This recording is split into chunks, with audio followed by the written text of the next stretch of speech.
So let's start. Let's see. Prints istaru. The first one is like Digital Payment Award to the India Post Payment Bank. Meek idea unda like India Post Payment Bank, like post office are working like banks nowadays. Like so recent ga ఏంటంటే Digital Payments Award 24-25 ని IBPBకి ఇవ్వడం జరిగిందన్నమాట by Ministry of Finance. Ministry of Finance for its outstanding role in the promoting digital payments and financial inclusion across India. Financial inclusion ante as there are like not village level banks అది ఒకప్పుడు ఉండేవి. For example మా ఊర్లో village bank ఉండేది, but దాని తర్వాత దాన్ని తీసుకుని వచ్చి టౌన్లో పెట్టినారు. Now these post office are working like banks in the rural areas, so that there are so many people having their accounts in the post office. అది సేవింగ్స్ అకౌంట్ కావచ్చు, రికరింగ్ అకౌంట్ కావచ్చు, you can save the money, fixed deposit చేయొచ్చు, you can take the loans. అంటే ఒక bank చేసే services అన్నింటినీ కూడా post offices are doing now through this India Post Payment Banks. 100% government owned, under Department of Post, Ministry of Communication. Department of Post comes under Ministry of Communication. General ga chaala mandi entante Ministry of Finance kindiki vastundi ani anukuntaru, because it will be handling lot of these banking kind of things, but it will come under Ministry of Communication. It's a 100% completely government owned. Launched in 2018. మనకి 2014లోనే like 2014 or 2015 we have seen this JAM, Pradhan Mantri Jan Dhan Yojana, Jan Dhan Aadhaar mobile. అంటే ఆ point ఏంటనంటే just to include every one, అంటే ప్రతి ఒక్కరికి ఒక bank account compulsory ఉండాలి. That's why they gave this zero accounts at that point. నువ్వు ఏం పెట్టకున్నా సరే, మినిమం బ్యాలెన్స్ లేకున్నా సరే, just get this account, zero account. ఆ తర్వాత డిజిటలైజేషన్ స్టార్టెడ్. ఫోన్పేలు, యూపీఐలు ఇదంతా కూడాను started from there only. JAM first NDA ప్రభుత్వం వచ్చిన తర్వాత they started with this Jan Dhan Yojana. అంటే ఈ సార్ట్ ఆఫ్ థింగ్ అనమాట. Objective is to provide accessible, affordable and trusted banking services especially to the unbanked and underbanked. ఎవరైతే banking facility లేదో వాళ్ళ దగ్గర, ఎవరైతే అసలు బ్యాంక్ అకౌంట్స్ లేవో వాళ్ళందరికీ కూడా ఏంటనంటే ఫైనాన్షియల్ ఇంక్లూజన్లోకి తీసుకురావడం అందని. We need to include them in the financial sector. So that over period of time ఏమవుతుందంటే, మనం ఇప్పుడు గవర్నమెంట్ ఇచ్చే సబ్సిడీ అంతా బ్యాంక్లోనే వేస్తుంది. Everything is routed through bank account కదా now. So everything is routed through Aadhaar card, mobile number, bank account. So ఈ India post payment bank కూడా it will work like that only. So the point is simple, it got this particular award is given by minister of finance. This particular bank is launched in 2018. It works under Ministry of Communications. ठीक है. Next, key features. Leverages India's vast postal network. So why post offices? Because we have like very vast postal system in the country with 1.65 lakh post offices. On an average, every 2 to 3 villages having like one post office for sure. ఇప్పుడు ప్రతి మనకి తెలంగాణలో చూసుకున్నట్టయితే ప్రతి విలేజ్కి ఒక తాండా ఉంటుంది, ఒకటి లేదా 2 తాండాలు చుట్టుపక్కల ఉంటాయి. సో ఆ 2 తాండాలు కూడా ఏంటంటే mostly the gram panchayat will be this village only. ఆ పర్టికులర్ చిన్న చిన్న తాండాలు కాబట్టి వాటన్నింటికి సపరేట్ గ్రామ పంచాయతీలు కూడా ఉండవు, ఈ ఊరికే వస్తారు వాళ్ళు ప్రతిదానికి కూడా.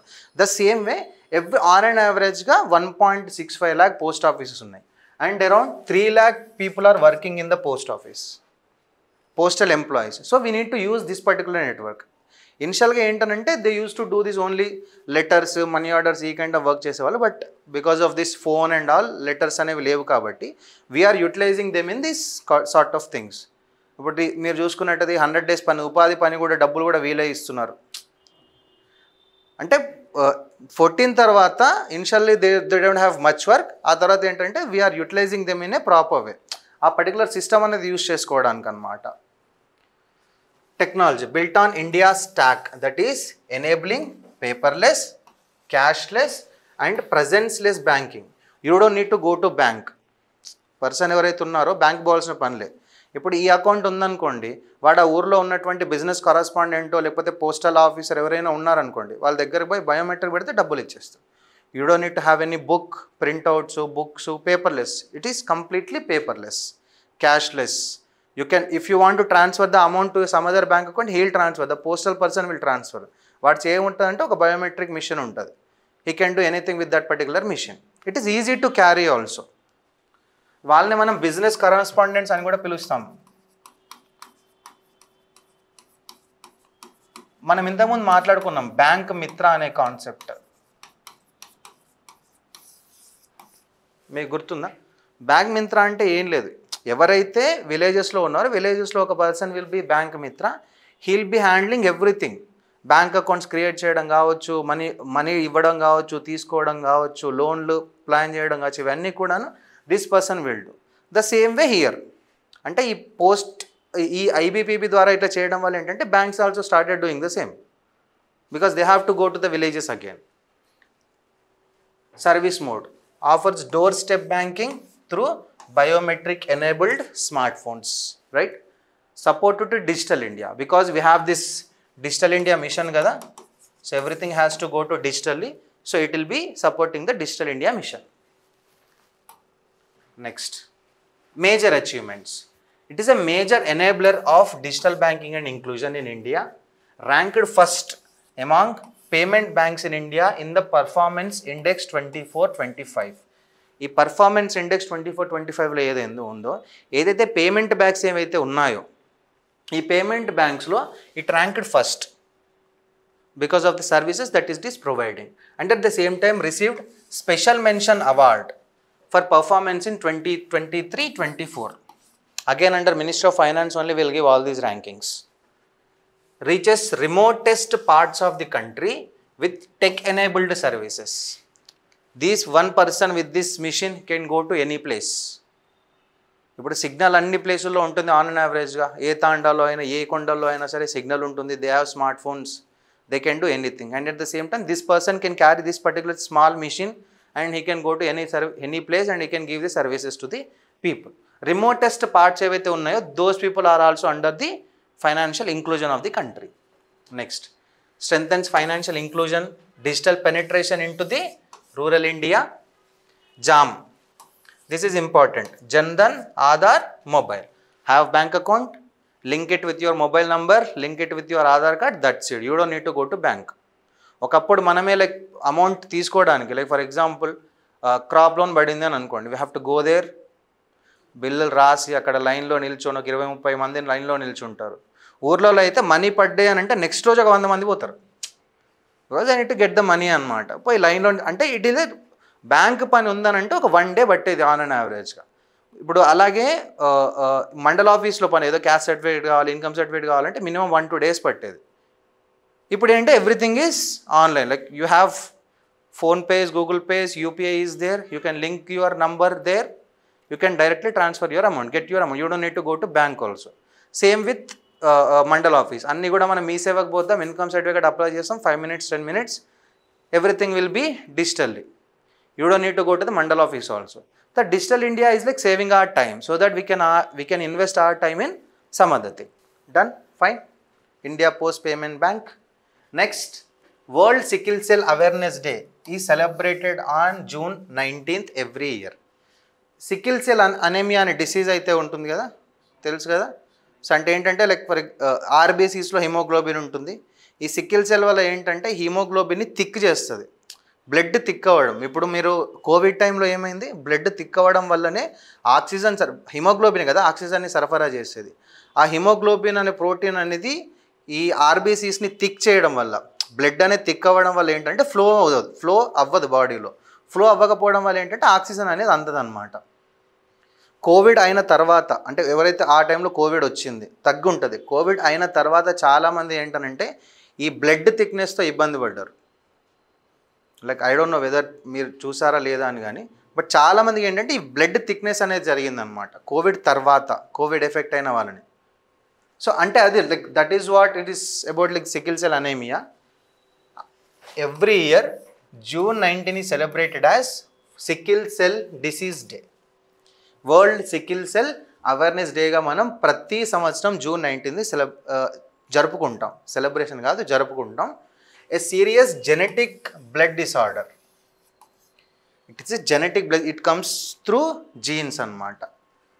థీమ్ 2025 థీమ్ వచ్చేసి global action, local impact, empowering communities for effective self advocacy. even though we are taking something in a globalized way, but local action should be taken, local impact should be there.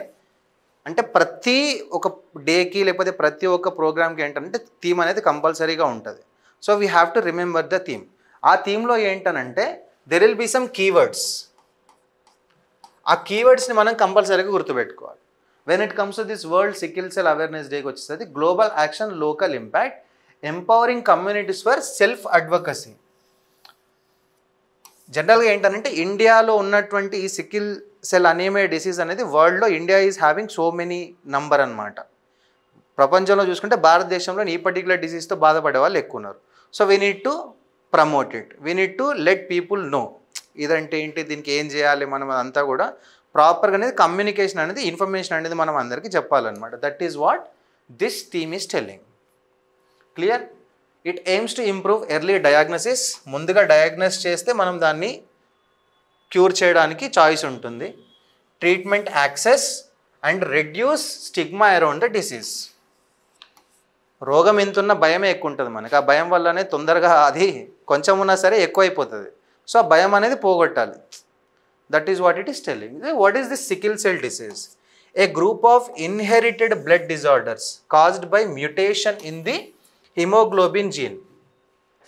Mutation అంటే change అండి, changes. Haemoglobin gene ఏదైతే ఉందో, ఈ red blood సెల్స్లో ఉన్నటువంటి ఈ haemoglobin అనే gene ఏదైతే ఉందో దీంట్లో చేంజ్ రావడం వల్ల, ఈ పర్టికులర్ ప్రోటీన్లో ఉన్నటువంటి చేంజెస్ వల్ల మనకి రెడ్ బ్లడ్ సెల్స్ అనేవి థిక్ అవ్వడం జరుగుతుంది. So that is what this is telling. It's an inherited blood disorder. It comes through inheritance. That means it will coming from our parents. డైరెక్ట్గా వచ్చే ఛాన్స్ లేదు. So it has to come through genetically అనమాట. So parents నుంచి వచ్చేటువంటి ఒక blood disorder ఇది. Leads to sickle shaped. ఇదేమవుతుందంటే red blood cells బేసిక్గా ఇట్లుంటాయి.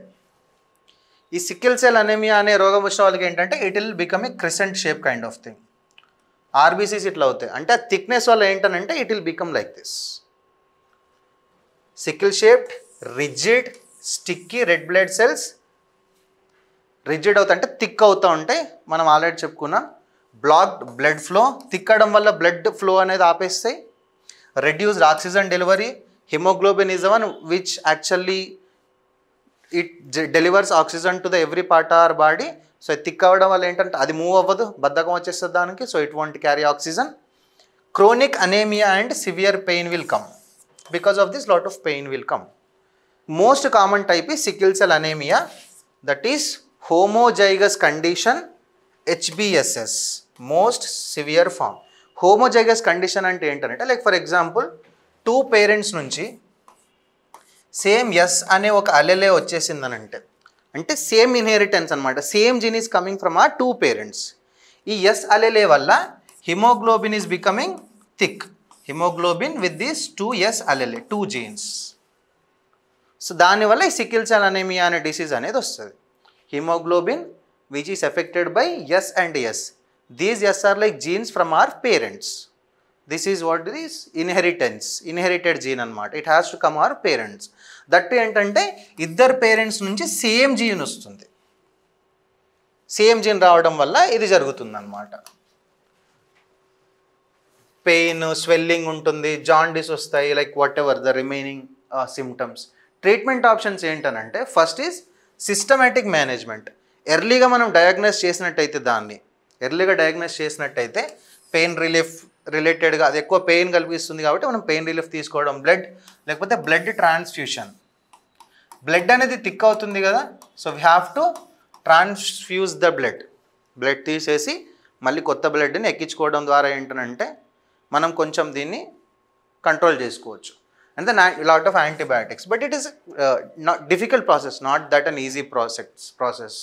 Next hydroxyurea reduces pain episodes and hospital visits. Lot of హాస్పిటల్కి పోవడము, ట్రీట్మెంట్ తీసుకోవడం లాంటిది. నెక్స్ట్ బోన్ మ్యారో ట్రాన్స్ప్లాంట్, ఇది వినే ఉంటారు. But the point is this, only potential cure but expensive and risky. Every one can't access to bone marrow transplant కదా. because it is very heavy, very expensive, only like richer people can go there. What about the marginalized sections of the community? So ఇది ఇబ్బంది అవుతుంది. Next gene editing therapy. So this gene editing therapy is happening.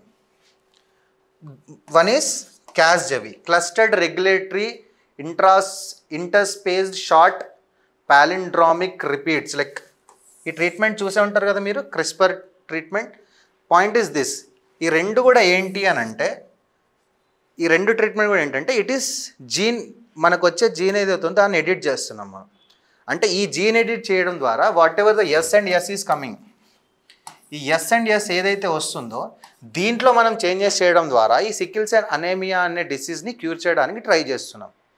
మనం genetically changed crops కూడా మనం చూస్తున్నాం. అంటే ఏంటి, జెనెటికల్గా change చేస్తే ఏంటంటే అది క్లైమేట్ రెసిలియంట్, పెస్ట్ రెసిలియంట్, లేకపోతే ఎక్కువ సర్ప్లస్ మనకి ఇచ్చేలాగా, ఎక్కువ పంట మనకి ఇచ్చేలాగా జీన్ ఎడిటెడ్ క్రాప్స్ ఎలాగైతే మనం చేస్తున్నామో ద సేమ్ వే ఇక్కడ జీన్ ఎడిటెడ్ ట్రీట్మెంట్స్ అన్నమాట for sickles anaemia, that is CRISPR and Lyfgenia. అంటే FDA అంటే food and drug administration of USA, ఇక్కడ USA administered thing. These are the different treatment options that we have for the sickle cell anemia. First potential patient treated with gene therapy in 2024, a hope of permanent cure. ఇనిషియల్గా ఏంటంటే ఇప్పుడే వచ్చింది కాబట్టి it will be very expensive, అందరికీ అందుబాటులో ఉండదు, but over a period of time it will be available for everyone. India's initiatives, national sickle cell anaemia elimination mission అని మన దగ్గర ఒక ప్రోగ్రామే ఉంది from the government, launched in 2023 by Modi. Goal is to eliminate SCD as public health problem by 2047. 2047 వరకు భారతదేశం నుండి sickle cell anaemia disease ఏదైతే ఉందో దాన్ని ఎలిమినేట్ చేయాలి. This is our target. 100 years of independence. Target groups ఏంటనంటే, target groups ఉన్న richer people అయితే కాదు, though only the marginalised sections, because they can't access the treatment. Tribal and other vulnerable populations. Screening of 7 crore population, 0 to 40 years people. అంటే వాళ్ళకి రోగం వచ్చిన తర్వాతనే వాళ్ళకి అర్థమవుతుంది, వాళ్ళు ఇనిషియల్ స్టేజ్లో డయాగ్నోస్ కూడా చేసుకోలేరు కదా. అందుకే ఏం చేస్తామనంటే మనం ఫస్ట్ స్క్రీనింగ్ చేసేస్తాం. ఆ ట్రైబల్ ఏరియాస్కి వెళ్ళి, లేకపోతే ఈ మార్జినలైజ్డ్ సెక్షన్స్ పీపుల్ దగ్గరికి వెళ్ళి ఏంటనంటే ఈ PHCs ఉంటాయి కదా ఊర్లలో, హాస్పిటల్స్ ఏంటంటే ఫస్ట్ దే విల్ స్క్రీన్ అనమాట, ఏంటి కండిషన్ ఏంటి, ఎవరెలా ఉన్నారు అని చెప్పి. Then awareness, genetic counselling, early diagnosis, treatment and research support. Significance for India, because India bears one of the highest burdens of SCD globally. There are so many patients available in India, global level lo compare cheskunna kuda. Tribal communities in states like Chhattisgarh, Odisha, Madhya Pradesh, Jharkhand, Maharashtra are disappropriately affected. Elimination mission aligns with United Nations Sustainable Development Goal 3, that is health and well-being. Next, QR codes for Pradhan Mantri Gram Sadak Yojana roads. ఏవైతే gram Sadak Yojana roads ఉంటాయో అక్కడ maintenance boards ఉంటాయి కదా రోడ్ల మీద, అక్కడ ఏంటంటే QR కోడ్లు పెట్టాలని దీని యొక్క ముఖ్య ఉద్దేశం. క్యూఆర్ కోడ్ పెడితే ఎవడైతే అక్కడికి వెళ్తున్నాడో మంచిగా ఉందా లేదా అని చెప్పి క్యూఆర్ కోడ్ స్కాన్ చేసి దాంట్లోని ఫీడ్బ్యాక్ ఇవ్వాలి. You can upload photos, you can give your feedback, నీ సజెషన్స్, కంప్లైంట్స్ ఏమున్నా కూడా with this QR code you can tell the union ministry. That is what this QR codes on Pradhan Mantri Gram Sadak Yojana roads. Union Ministry of Rural Development has directed states to install QR codes on maintenance display boards of roads built under PM GSY to enable public feedback on road quality and maintenance. Ministry of Rural Development is asking the states to install these QR codes because Pradhan Mantri gram Sadak Yojana అయితే బేసిక్గా మొత్తం funding అంతా central government ఇచ్చినప్పటికీ కూడా it will go through the states because state will decide కదా. అట్లా key features of the initiation, it enhances transparency, accountability and performance monitoring తో citizen participation. We're involving citizens with respect to their feedback, will be taking the action. So ఎవడైతే contractor ఉంటారో, there are areas, మా ఊరు పక్కన road వేసినారు, road వేయడానికి అన్నీ వచ్చినాయి కానీ అది ఉంటుంది కదా, మన ఇంత పెద్ద పెద్ద టైర్లు వేసుకొని రోడ్ దొక్కుతుంది కదా, రోలర్ రాలే. రోడ్ వేస్తున్న రోలర్ లేదు. ఊరోళ్ళు వచ్చి మళ్ళీ గొడవ పెడితే వాడు మళ్ళీ నెక్స్ట్ డే వచ్చి రోలర్ని తీసుకొని వచ్చినాడు. అది తొక్కకపోతే ఏమవుతుంది, పెచ్చలు ఊసి వచ్చేస్తుంది కదా. ఎమ్మెల్యేల చేతిలో ఉంటుంది కాబట్టి వాళ్ళు ఏది చేయాలంటే అది చేసుకుంటారు అనమాట. So like these are the things, like you need to improve the transparency and the accountability of the contractors. Next, Citizen can scan QR codes, upload photos and comments. Photos will be integrated with routine inspection reports. ఏవైతే routine inspections జరుగుతాయో so they will be checking it with the photos as well. But the point is this, ఎవరైతే అక్కడ citizen ఉంటాడో లేకపోతే ఎవరైతే ఉంటారో మనుషులు, they have to upload the photos, they have to give their feedback, otherwise no use, అంతే కదా. Next, but the point is this, they are using artificial intelligence machine learning technology to analyse the feedback, especially the photos, to guide the performance evaluation marks. Performance evaluation అనేది someone has to, ఇప్పుడు మనం exam రాసాం, someone has to evaluate so that will get like క్లాస్లో ఉన్న 30 మందిలో ఎవరు ఎంత perform చేసినారు అని చెప్పి. ద సేమ్ వే ఏంటంటే మనం ఏదే ఫీడ్బ్యాక్స్ ఇచ్చామో, ఫోటోలు అప్లోడ్ చేసామో, so they use this digitalise technologies like AI కానీ ఆర్టిఫిషియల్ ఇంటెలిజెన్స్ కానీ మిషన్ లెర్నింగ్ కానీ ఈ టెక్నాలజీని యూజ్ చేసి they will assess the photos, they will assess the photos so that they will get this performance evaluation marks for the roads. And implementing units are responsible for verifying uploaded evidence during evaluations. Whoever doing that evaluations, they have to go through the photos again. Gram Sadak Yojana. భారతదేశంలో like 4 phases are done Gram Sadak Yojana lo. First it started in 2000. 2000 lo it started all weather roads to unconnected rural habitation. Initial స్టేజ్లో ఏంటనంటే only ఊర్లల్లోకి తాండాల్లోకి రోడ్లు వేసేవారు. That all weather roads అంటే mostly concrete roads. ఎందుకనంటే weather ఏ రకంగా ఉన్నా సరే, అది ఏ హిల్లీ స్టేషన్ అయినా సరే, ప్లేన్ ఏరియా అయినా సరే, ఏదైనా సరే రోడ్ అనేది స్ట్రాంగ్గా ఉండాలి. అందుకే ఆ టైంలో వేసిన రోడ్లు స్ట్రాంగ్గానే ఉన్నాయి. ఇప్పుడు కూడా ఏంటంటే కొన్ని ప్లేసెస్లో సిమెంట్ రోడ్స్ వేస్తారు, సిమెంట్ కాంక్రీట్ వేసి సిమెంట్ వేసి, సో దట్ ఏంటంటే అది లాంగ్ లాస్టింగ్ ఉంటాయి అని చెప్పి. డాంబర్ రోడ్లు వేస్తే తొందరగా పోయే ఛాన్స్ ఉంటుంది. So all weather roads initially in 2000. Next phase started in 2013. Consolidation of rural road network. So మొత్తం రూరల్ రోడ్ నెట్వర్క్ మళ్ళొకసారి సెకండ్ ఫేజ్లో తీసుకొచ్చినారు. నెక్స్ట్ 2016లో connectivity in the left wing extremism affected areas. ఏమవుతుంది అని అంటే, ఎక్కడైతే ఈ లెఫ్ట్ వింగ్ ఎక్స్ట్రీమిజం ఉందో అక్కడ డెవలప్మెంటెడ్ యాక్టివిటీస్ అనేది జరగదు. ఎందుకు అని అంటే, ఒకవేళ నువ్వు రోడ్ వేసినా కూడా వాడు నెక్స్ట్ డేకి దాన్ని తీసేస్తాడు ఎవరైతే అక్కడ పర్సన్. ఎందుకనంటే they don't want to give this opportunity the police people కావచ్చు, లేకపోతే ఇంకేదో గవర్నమెంట్ అడ్మినిస్ట్రేషన్ కావచ్చు. రోడ్ మంచిగా ఉంది, అన్ని మంచిగా ఉన్నాయి, ఇన్ఫ్రాస్ట్రక్చర్ మంచిగా ఉందని అంటే government will come and sit there. అందుకని చెప్పి వాళ్ళు ఈ డెవలప్మెంటెడ్ యాక్టివిటీస్ని లెఫ్ట్ వింగ్ ఎక్స్ట్రీమిజం ఏరియాలో అలో చేయరు. ఒకవేళ నువ్వు చేయాలని పోతే అక్కడ గవర్నమెంట్ ఆఫీసర్ని చంపేయడము, లేకపోతే ఉన్న రోడ్లను పగలగొట్టడం ఇట్లాంటివి చేస్తారు అనమాట. But in 2016 government took it in a very strong వేకి లెఫ్ట్ వింగ్ ఎక్స్ట్రీమిజం ఉన్న ఏరియాస్ అన్నింటికీ కూడాను ప్రాపర్ రోడ్ కనెక్టివిటీ అనేది జరిగింది. ఆ తర్వాత మీరు చూసుకున్నట్టయితే నార్త్ ఈస్టర్న్ స్టేట్స్లో కూడా ఇన్ఫ్రాస్ట్రక్చర్ డెవలప్మెంట్ జరిగింది. Because it is very much nearer to the China. So infrastructure చేయకపోతే తర్వాత ఏదన్నా కింద మీద అయినా కూడా మనం తొందరగా పోవడానికి ఛాయిస్ ఉంటుంది. ఫ్లైట్స్ వెళ్ళాలన్నా అక్కడ ఫ్లైట్స్కి సరిపడిన ఇన్ఫ్రాస్ట్రక్చర్ కానీ అట్లాంటివన్నీ పెంచడం జరిగిందనమాట. Next 2019 upgradation of existing roads. Next 2014 fourth ఫేజ్లో ఉన్నాం మనం. ఈ ఫోర్త్ ఫేజ్లో ఏంటి అని అంటే, స్మాల్ హ్యాబిటేషన్స్ ఉంటాయి కదా, 150 మంది, 100 మంది, 200 మంది ఇట్లా ఉన్న ఏరియాస్కి కూడా మనం రోడ్ కనెక్టివిటీ ఇవ్వబోతున్నాం. 25,000+ హ్యాబిటేషన్స్, ఊరు కావచ్చు, తండా కావచ్చు, చిన్న హ్యాబిటేషన్స్ ఏ ఉన్నా సరే దాంట్లో ప్లేన్స్లో అయితే 500 కంటే ఎక్కువ పాపులేషన్ ఉన్న వాటికి, నార్త్ ఈస్ట్ లేకపోతే హిల్ స్టేషన్స్ అయితే 250 కంటే ఎక్కువ పాపులేషన్ ఉన్న వాటికి, లెఫ్ట్ వింగ్ ఎఫెక్టెడ్ ఏరియాస్లో 100 మంది ఉన్నా చాలు.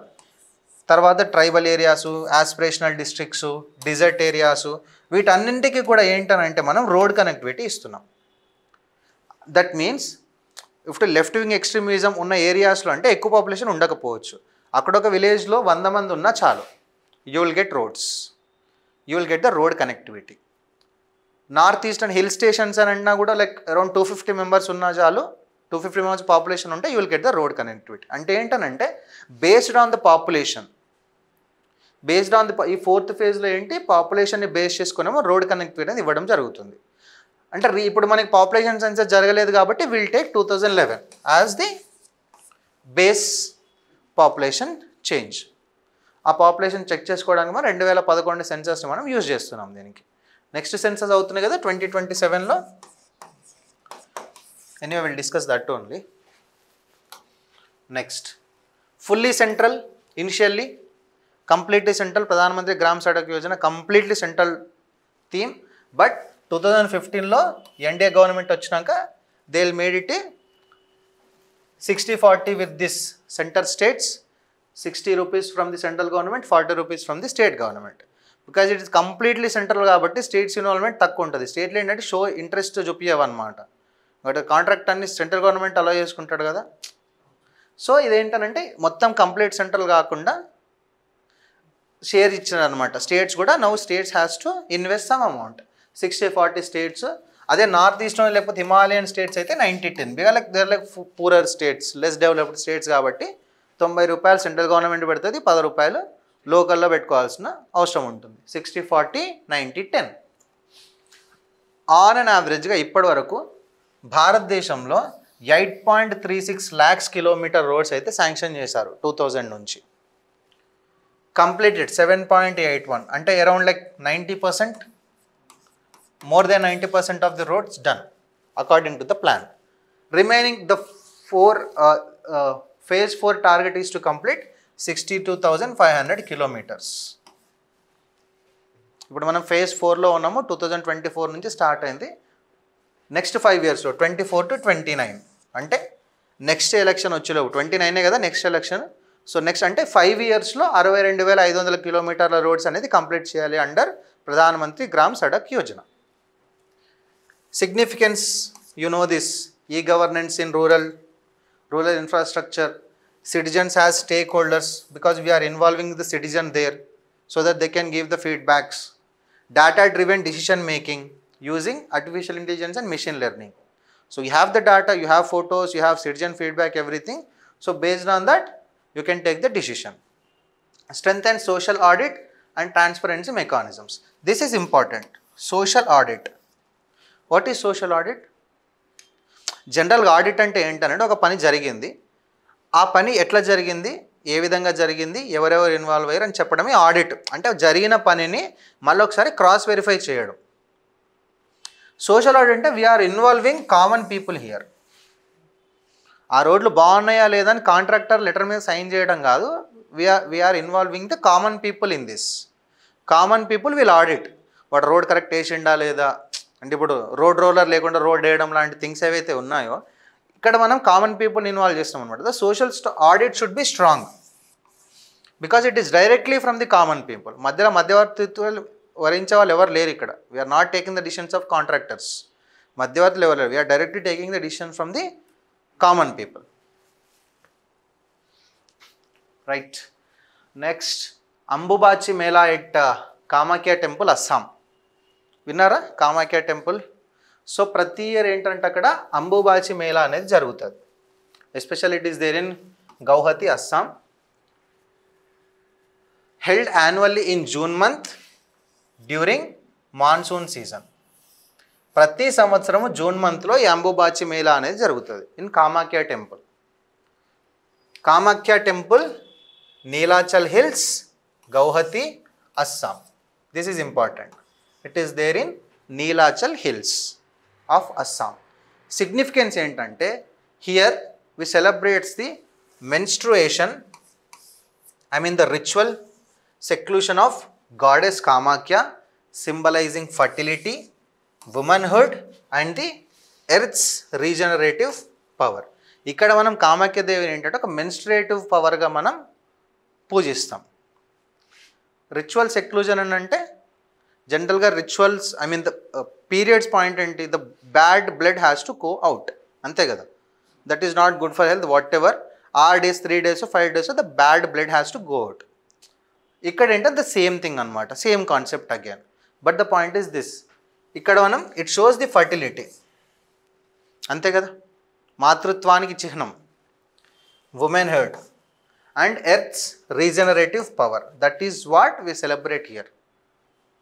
Worship is suspended for 3 days to mark the goddess annual cycle. ఆ మెన్స్ట్రేషన్ పీరియడ్ ఏదైతే ఉందో అక్కడ 3 రోజుల పాటు ఆపేస్తారు అనమాట. Those days are for like menstruation days అనమాట దేవికి. resumes on the 4th day, believed to be auspicious for tantric and Shakti practices. Most of the cases ఈ తాంత్రిక్ అండ్ శక్తి ప్రాక్టీస్ ఉంటాయి కదా హిందూయిజంలో, ఈ సార్ట్ ఆఫ్ థింగ్స్ అనేవి ఎక్కువ జరుగుతాయి అక్కడ. So this is about this Ambubachi Mela. 3 రోజులు క్లోజ్ చేస్తారు to respect the menstruation cycle of Kamakhya Devi. 4th రోజున మరి తీయడం అనేది జరుగుతుంది. It is symbolising the fertility womanhood. Cool. Reflects ancient beliefs linking feminine power with the fertility of earth. Ambubachi means, Amba ante mother, Bachi means flowing of water.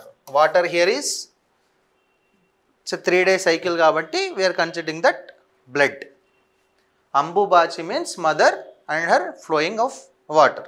That Assamese lo a meaning anamata.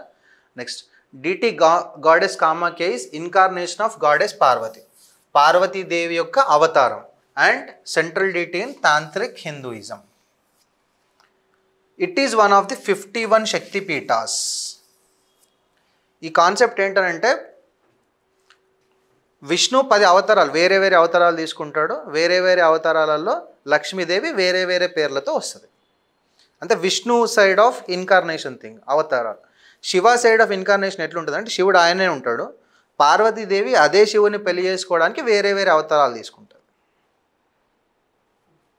Got my point. శివుడు మారడు, శివుడు వేరే అవతారాలు శివుడు శివుడే, కాకపోతే పార్వతీదేవి వేరే వేరే అవతారాలు తీసుకుంటూ ఉంటుంది అనమాట. ఒకానొక అవతారం ఈ సతీదేవి అవతారం. విన్నారా ఈ స్టోరీ? సతీదేవి అవతారం అన్నమాట. ఆమె యొక్క ఫాదర్ ఎవరంటే దక్షుడు, దక్ష ప్రజాపతి. ఈ దక్ష ప్రజాపతి ఒకసారి ఒక యజ్ఞం చేస్తాడు, అందరిని పిలుస్తాడు, శివుని పిలవడు. సో ఈమె కోపం వస్తుంది. ఆమె ఎందుకు దక్షుడి యొక్క కూతురు అన్నప్పుడు అల్లుడిని పిలవాలి కదా, ఇంట్లో ఏం చేసుకుని అల్లుడిని పిలవాలి, అల్లుడిని పిలవాడు. అల్లుడిని పిలవకపోవడం వల్ల ఆమె కోపం వచ్చేసి వాళ్ళ డాడీ దగ్గర పోతుంది. వాళ్ళ అయ్య దగ్గర పోయి నువ్వు నా అల్లుడిని పిలువా నా మొగుడిని పిలువా అని ఆమె కోపం వచ్చేసి అరిస్తే దక్షుడు ఏం చేస్తాడనంటే శివుణ్ణి తిట్టడం లాగా అనమాట. శివుని చాలా తక్కువ చేసి మాట్లాడతాడు. ఆడేంది వచ్చేది, బూడిద పోసుకొని తిరుగుతాడు, శ్మశానం ఉంటాడు, వాట్ ఎవర్. ఇది మంచి ఒక సీరియల్ స్టోరీ, ఇది మీరు సీరియల్స్ కూడా వచ్చినాయి, నాకు ఐ డోంట్ నో మీరు చూసారో లేదు. ఆ కోపంలో ఏంటనంటే ఆమె పవిత్రమైన యజ్ఞగుండం అంటేనే పవిత్రమైంది, వెరీ సాక్రెడ్ టు అస్, దాంట్లో దూకేస్తుంది ఆమె.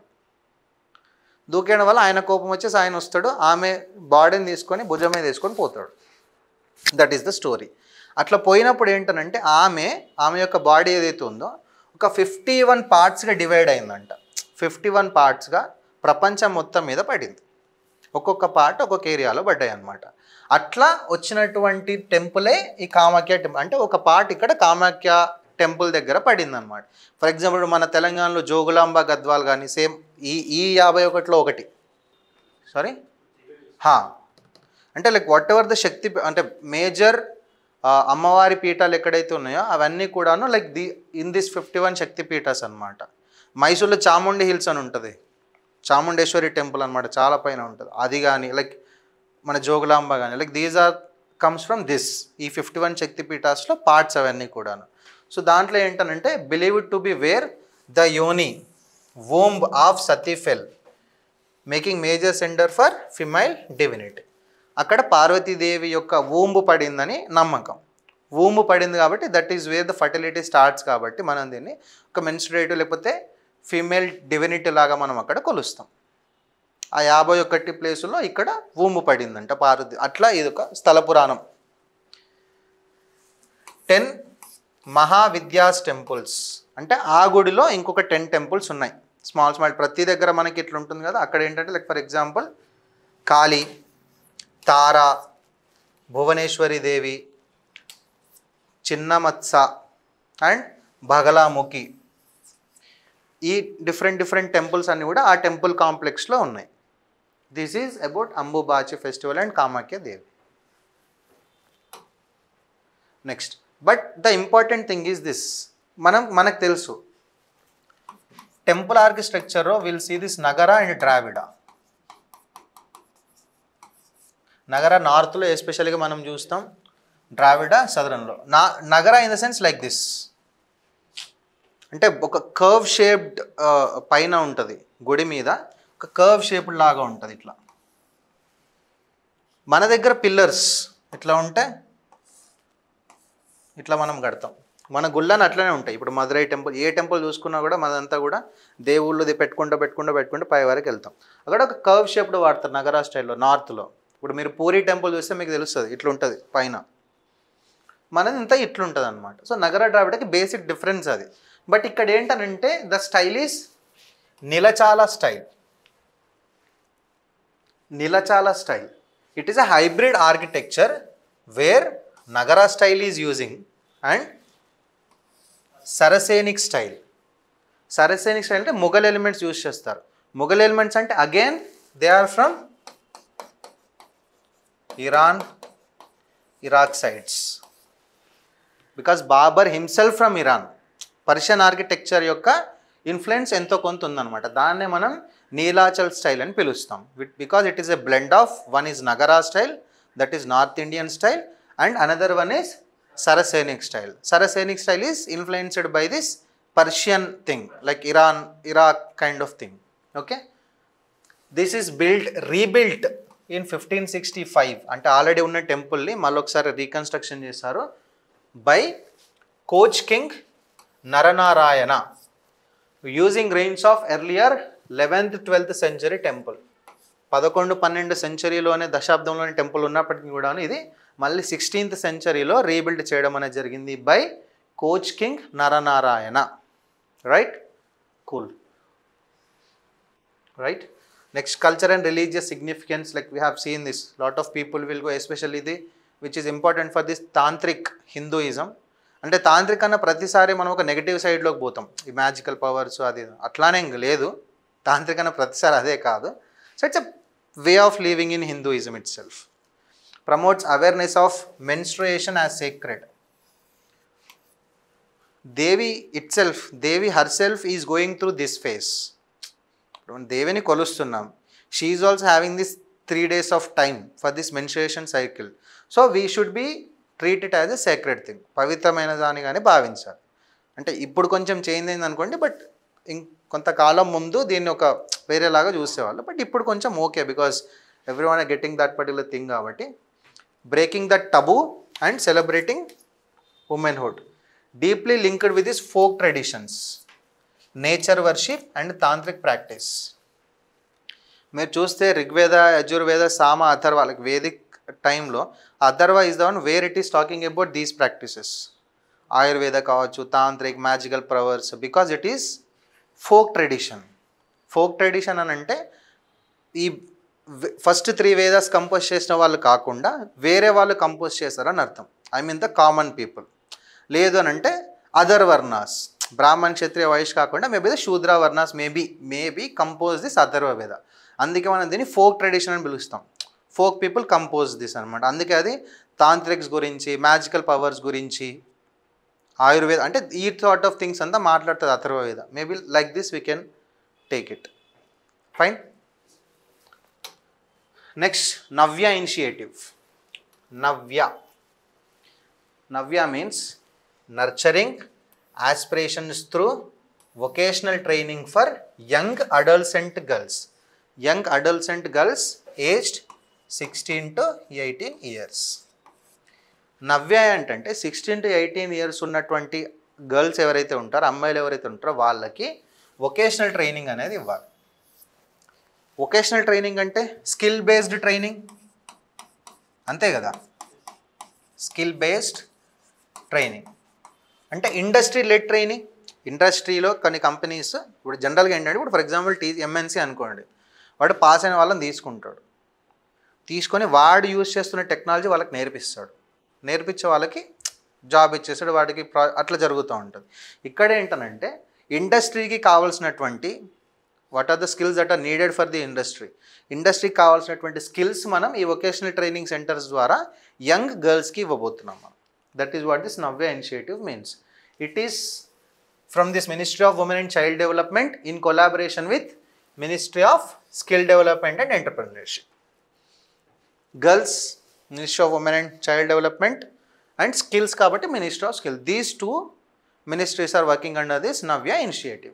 Okay, that too for 16 to 18 years people, at least class 10 education, minimum SSC aina pass ayi undali, in non traditional job roles like building skills, confidence, economic opportunities, gender inclusion in India's workforce. These are the thing. Fine.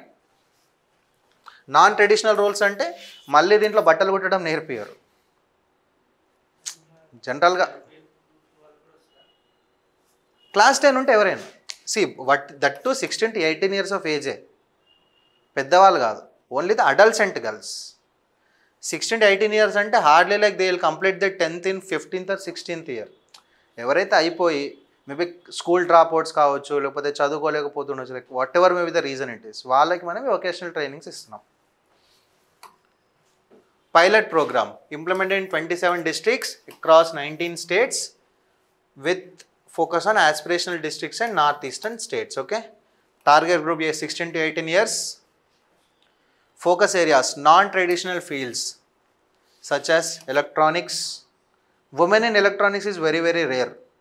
మనకి ఎలక్ట్రీషియన్గా అయితే women ఉండరు, but like they are trying it. Automotive repairs, plumbing works, renewable energy, logistics ఎట్సెట్రాలో you can add AI, ML, like which are part of digital India. Maybe అంటే ఆ industry led స్కిల్స్ని వాళ్ళకి నేర్పిస్తారు, so that they can work in proper industries. ఆ related electronics కావచ్చు, automotives కావచ్చు, plumbing, renewable energy, logistics. Leveraging existing skills schemes, Pradhan Mantri Kaushal Vikas Yojana and PM Vishwakarma Yojana.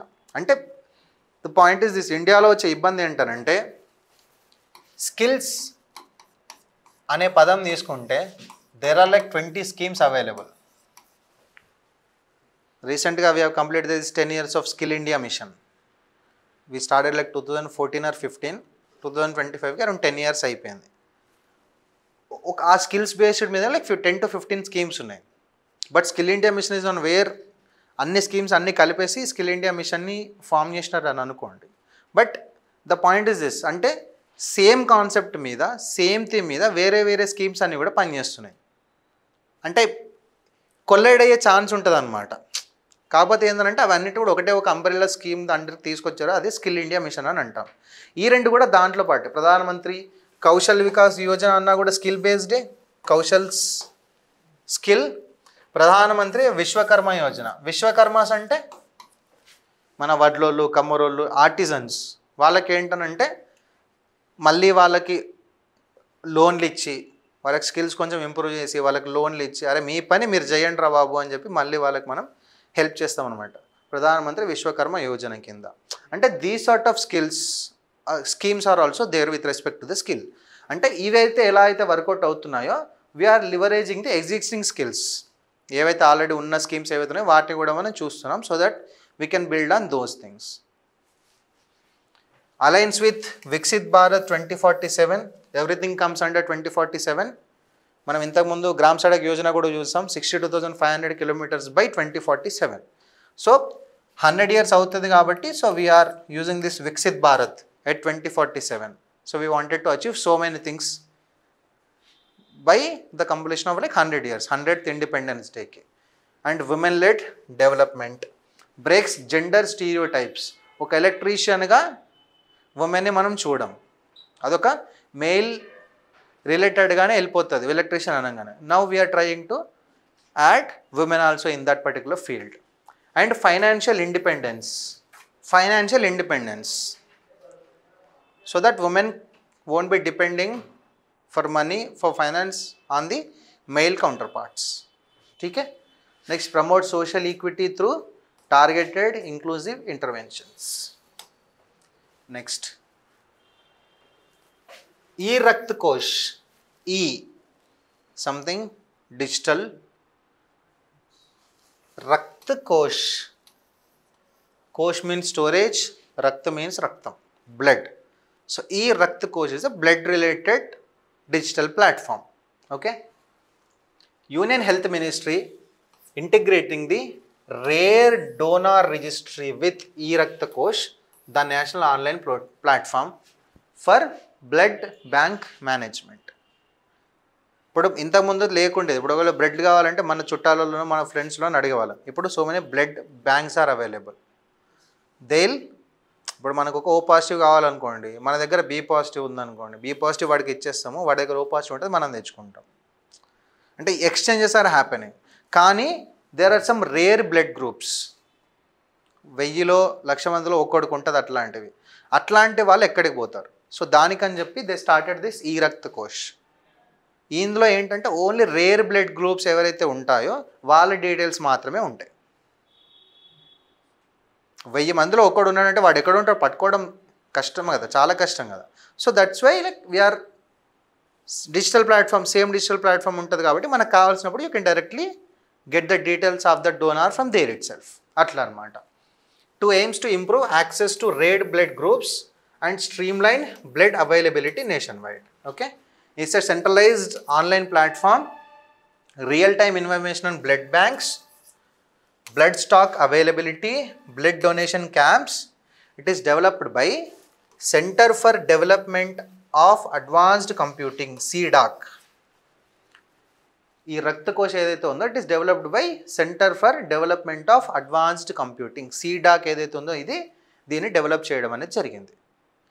For so many blood banks available ఉన్నాయి, so many blood donors ఉండొచ్చు. ఒక particular platforms ఏంటంటే you have to ఆ blood banks అన్నింటికి సంబంధించిన ఇన్ఫర్మేషన్ ఒక దగ్గర ఉండే మనకు కావాల్సింది ఏ బ్లడ్ బ్యాంక్లో ఉంది, అది ఎక్కడుంది, లేకపోతే ఆ ఇచ్చే పర్సన్ ఎక్కడున్నారు అంటే కరెక్ట్గా స్ట్రీమ్ లైన్ చేసుకోవడానికి ఈజీ అవ్వడానికి ఈ పర్టికులర్ E-Rakt Kosh డెవలప్ చేయడం అనేది జరిగింది. It is under national health mission NHM. It comes under ministry of health and family welfare. ఠీకే, serves as official portal for all blood related services in India.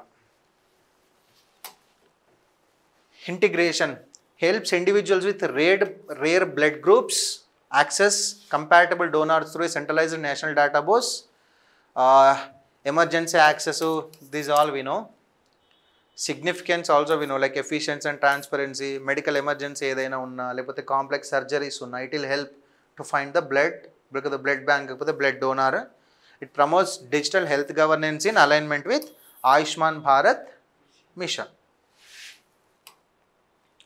Rare blood group ఏంటంటే 1000లో ఒక్కోడు ఉన్న ఆశ్చర్యమే. అంటే ప్రతి 1000 మందిలో ఒక్కోడికి ఇట్లాంటి బ్లడ్ గ్రూప్ అనేది ఉంటుంది.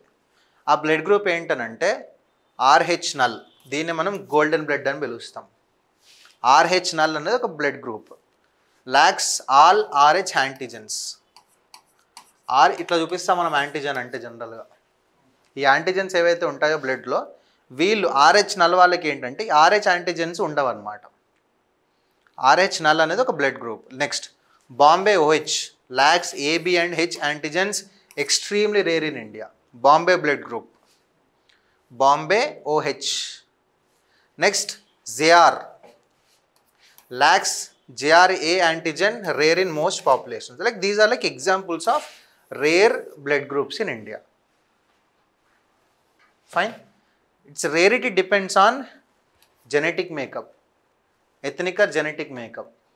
అంటే అటువంటి జీన్స్ చాలా తక్కువగా ఉండడం వల్ల అట్లాంటి బ్లడ్ గ్రూప్స్ అనేవి తక్కువ. ఫర్ ఎగ్జాంపుల్ ఇద్దరు పేరెంట్స్కి O పాజిటివ్ ఉందనుకోండి, పుట్టే వాళ్ళకి O పాజిటివ్నే ఉంటుంది. అంటే it is a genetic thing again అట్లా అనమాట.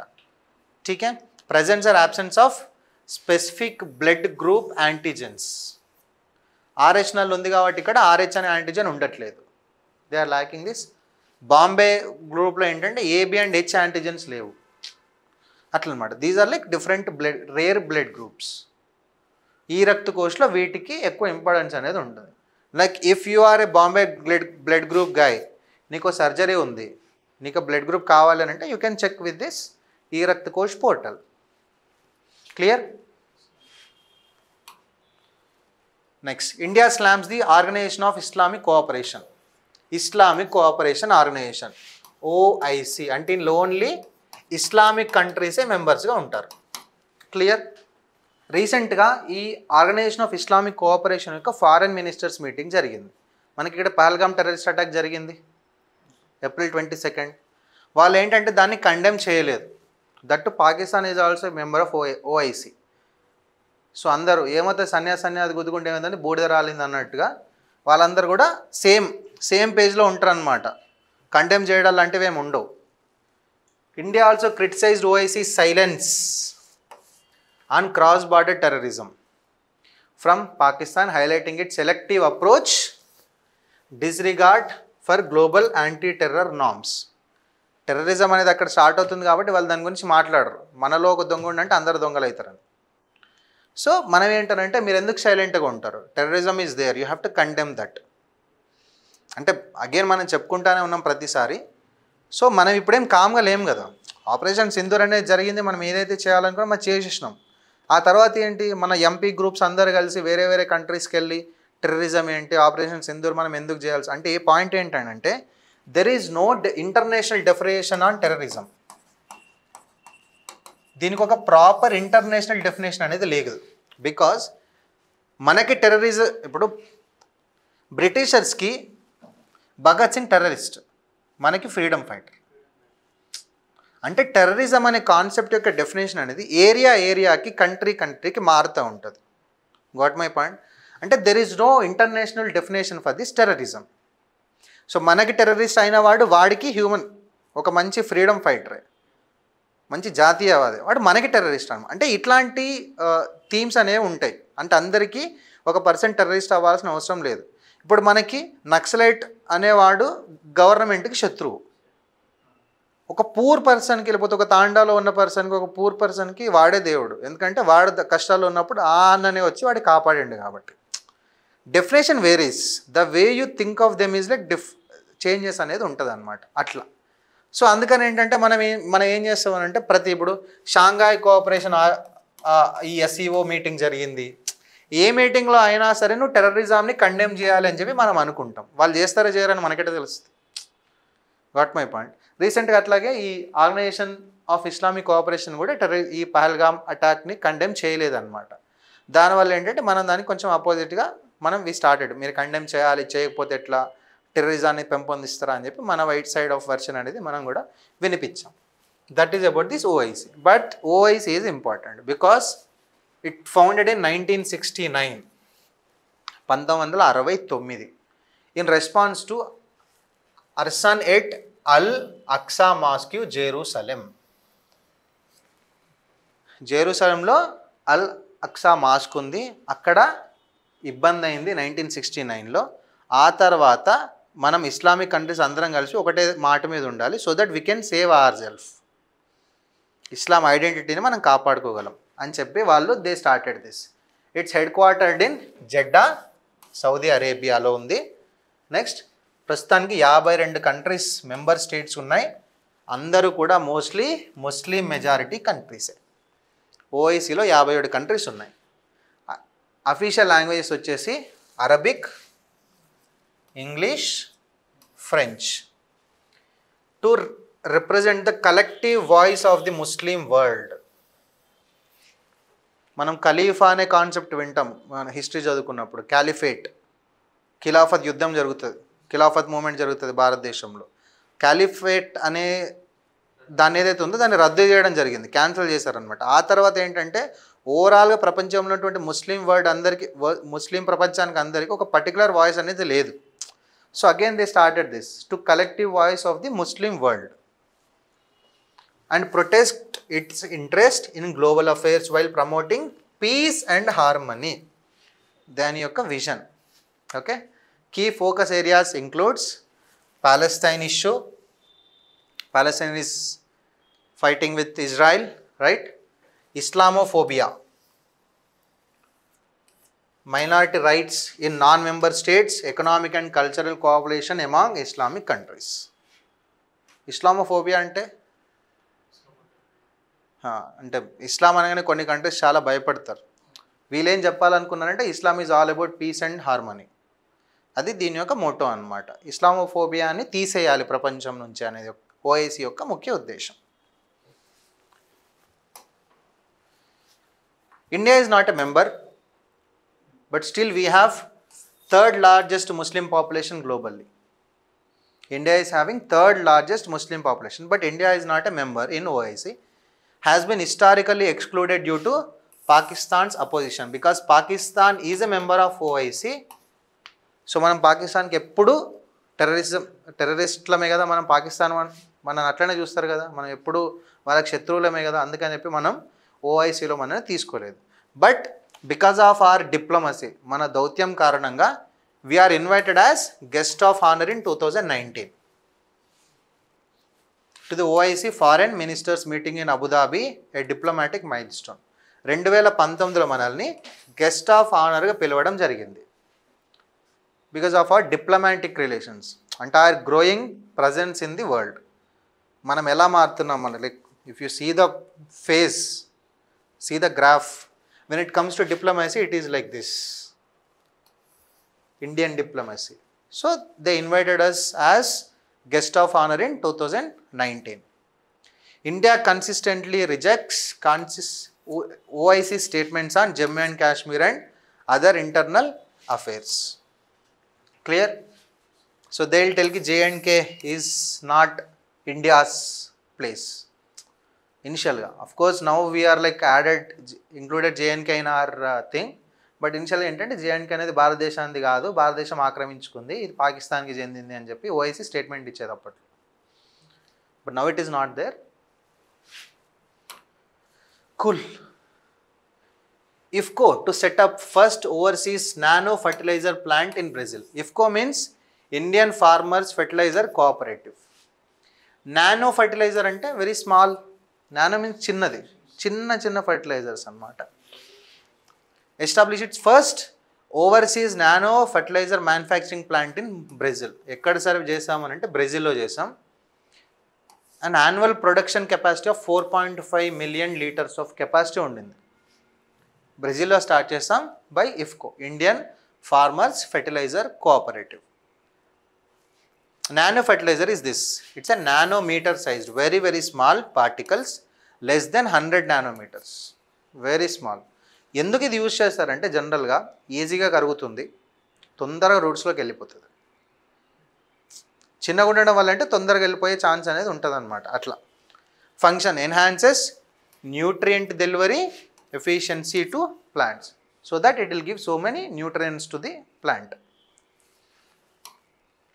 Advantages: higher absorption and mobility in plant tissues. Plant కణాల్లోకి తొందరగా వెళ్ళిపోతుంది, తొందరగా అబ్జర్వ్ అవుతుంది ప్లాంట్ లోపలికి. Reduced nutrient lost environment.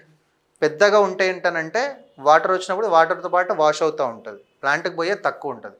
ఇవి చిన్న పార్టికల్స్ కాబట్టి డైరెక్ట్గా ప్లాంట్ లోపలికి పోతుంది, వాష్ అవ్వేది తక్కువ అవుతుంది అనమాట. నీటితో పాటు మనం నీళ్ళు వార పెడతాం పొలంకు, సగం మినరల్స్ అన్నీ కూడా అట్లనే పోతాయి, రన్ ఆఫ్ అయిపోతాయి కదా పొలంలోంచి. సో దాన్ని రెడ్యూస్ చేయడానికి. Less application quantity compared to conventional fertilisers. Supports precision agriculture. ఎంత కావాలో అంత, ఎంత ఇవ్వాలో అంత, ఎంత న్యూట్రియంట్ ఇవ్వాలో అంత, కావాల్సినంత మాత్రమే మనం యూజ్ చేస్తే సరిపోతుంది, ఎక్కువ యూజ్ చేయాల్సిన పనిలే. IFFCO and nano urea. India became the first country to approve and commercialise nano urea in 2021.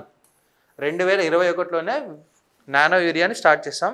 మీరు గమనిస్తే మనం ఇప్పుడు పొలాలలో వేసే యూరియా కూడా సైజ్ తగ్గింది, చిన్న సైజ్. ఒకప్పుడు పెద్ద సైజు ఉంటుండే, ఈ పెద్ద సాబ్దాన సైజులో ఉంటుండే. Both solids and liquid. Like of course లిక్విడే, మోస్ట్లీ లిక్విడే ఉంటుంది. But the point is this, రెండు కూడా సాలిడ్స్ అండ్ లిక్విడ్ లాగా కూడా యూజ్ చేయొచ్చు మనం 2 waysలో. Reduce over use of conventional urea. బస్తాలు పోయకుండా, డబ్బాలు పోయకుండా కావాల్సినంత పోస్తే సరిపోతుంది. Which is heavily subsidised in India. If you buy nano urea you will get subsidy. Conventional urea తీసుకుంటే సబ్సిడీ అనేది లేదు. సబ్సిడీ ఎందుకు ఇవ్వరంటే దాని దగ్గర పోకుండా నానో యూరియాకి పోతామని చెప్పి, తక్కువకి వస్తుంది కాబట్టి just by nano urea only. Promote sustainable agriculture with lower environmental foot print. Environmental damage తక్కువ అవుతుంది. క్లియర్ కదా? Next, prime ministers museum and library. Narendra Modi chaired 47th annual general meeting of Prime Minister's Museum and Library Society at Teenmurti Bhavan, New Delhi. Teenmurti Bhavan, New Delhi is a location. దీనికి ముందునే అంటే బేసిక్గా ఏంటంటే ఇది ఒక building, Teen Murti Bhavan. ఎవరిదంటే అది first prime minister Jawaharlal Nehru గారి యొక్క ఇల్లు. ఆయన చనిపోయిన తర్వాత దాని యొక్క మ్యూజియం లాగా, జవహర్లాల్ నెహ్రూ మ్యూజియం లాగా కన్వర్ట్ చేసినారు. బట్ మోడీ వచ్చిన తర్వాత ఏంటనంటే 2021లో 1964లో నెహ్రూ చనిపోయాడు. చనిపోవడానికి ముఖ్య రీజన్ 1962 వార్. ఎందుకంటే is having so many positive vibes with respect to China. China మనకి ఫ్రెండు, మిత్రదేశము, ఈ పంచశీలు ఇదే కదా అదంతా. ఒక్కసారిగా 1962 వార్ జరిగేసరికి చైనా అనేది నేను అనుకున్న చైనా కాదు, ఇది వేరే చైనా అని నాకు అర్థమైంది. ఆ డిప్రెషన్లో ఆయన 1964లో చనిపోయినారు. సో చనిపోయిన తర్వాత దాన్ని Nehru memorial museum and library కింద మార్చేసినారు. బట్ 2021లో నాట్ జస్ట్ నెహ్రూ, అందరు ప్రైమ్ మినిస్టర్కి సంబంధించినటువంటి మ్యూజియం లాగా దాన్ని చేంజ్ చేయడం అనేది జరిగింది. అందుకే దాని పేరు prime ministers museum and library. Narendra Modi government అనేది చేంజ్ చేశారనమాట. Legacy of all prime ministers of India. దీన్ని ఎవరు నిర్మించారంటే, ఆర్కిటెక్ట్ ఎవరనంటే Robert Tor Russell. Is a British architect, designed this Teen Murti Bhavan in 1929-30. మనకి స్వాతంత్రం రాకంటే ముందే ఈ బిల్డింగ్ అనేది ఉంది. ఎవరు కన్స్ట్రక్ట్ చేశారంటే this fellow Robert Tor Russell. Is a British architect. Anyway current function ఏంటంటే బేసిక్గా అది మ్యూజియం కదా, museum, research library and archival centre. పాత గ్రంథాలు ఏవైతే ఉన్నాయో ప్రైమ్ మినిస్టర్కి సంబంధించినటువంటి డాక్యుమెంట్స్ అవన్నీ కూడా అక్కడ భద్రపరుస్తున్నారు. That is about this prime ministers museum and library. But the point is this, 2021 it is renamed. Initially it was Nehru Memorial Museum and Library. Next, India's first quantum computing valley. రీసెంట్గా space policy కూడా వచ్చింది 4.0. Location Amaravati, Andhra Pradesh. Launch ఇండియాలోనే, భారతదేశంలోనే first quantum computing valley. అది ఎక్కడ వచ్చిందంటే ఆంధ్రప్రదేశ్లో. ఇది నెక్స్ట్ ఇయర్ జనవరి వరకు లాంచ్ చేస్తారు. Boost quantum research, innovation and industry, employ lakhs, benefits to all sector. Quantum computing అంటే మనకి జనరల్గా బేసిక్ క్లాసికల్ కంప్యూటర్స్ అయితే బైనరీ లాంగ్వేజ్ వాడతాం, 0 or 1. ఈ క్వాంటమ్ కంప్యూటింగ్లో ఏంటంటే క్యూబిట్స్ వాడతారు. It is very fast then this binary language అనమాట, వెరీ ఫాస్ట్. సూపర్ కంప్యూటర్స్ కంటే ఎక్కువ ఫాస్ట్గా ఇది వర్క్ అవుతుంది. అంటే ఒక క్యాల్కులేషన్లోనే కాదు, if you are using it for your industry, నువ్వు మ్యానుఫ్యాక్చర్లో కావాలంటే మ్యానుఫ్యాక్చర్లో హెల్ప్ చేస్తుంది, హెల్త్ సెక్టర్ అంటే ఏ సెక్టార్ అనుకుంటే ఆ సెక్టార్లో దిస్ విల్ హెల్ప్ అనమాట. క్వాంటమ్ కంప్యూటింగ్ అంటాం మనం. ఠీకే. For states it will be very this first quantum computing valley ఏదైతే ఏపీలో ఉందో అది స్టేట్స్కి కానీ గవర్నమెంట్ అంటే everyone can access to that. Government bodies అయినా సరే, కంపెనీస్, స్టార్టప్స్ అయినా సరే, ఎవరైనా సరే you can get access to that. It is aligning with national quantum mission. భారతదేశంలో ఉన్నటువంటి నేషనల్ క్వాంటమ్ మిషన్ ఏదైతే ఉందో దాంట్లో భాగంగా ఇది ఏర్పాటు చేయడం అనేది జరుగుతుంది. Clear? National quantum mission launched in 2023, duration 2023 to 2031. ఈ టైంలో ఈ పర్టికులర్ మిషన్ అనేది టార్గెట్ పెట్టుకున్నారు మనం 2031 వరకు. To develop 52,000 qubit quantum computers, nurture R&D ecosystem. అంటే క్యూబిట్స్ మనం అనుకున్నాం కదా, క్యూబిట్స్ ఇది క్వాంటమ్ కంప్యూటర్స్లో యూజ్ చేసే లాంగ్వేజ్. ఈ క్యూబిట్స్ 50 క్యూబిట్స్ నుంచి 1000 క్యూబిట్స్ వాళ్ళకి ఉండేటువంటి కంప్యూటర్స్ని బిల్డ్ చేయాలి. అది ఈ నేషనల్ క్వాంటమ్ మిషన్ యొక్క ముఖ్య ఉద్దేశం.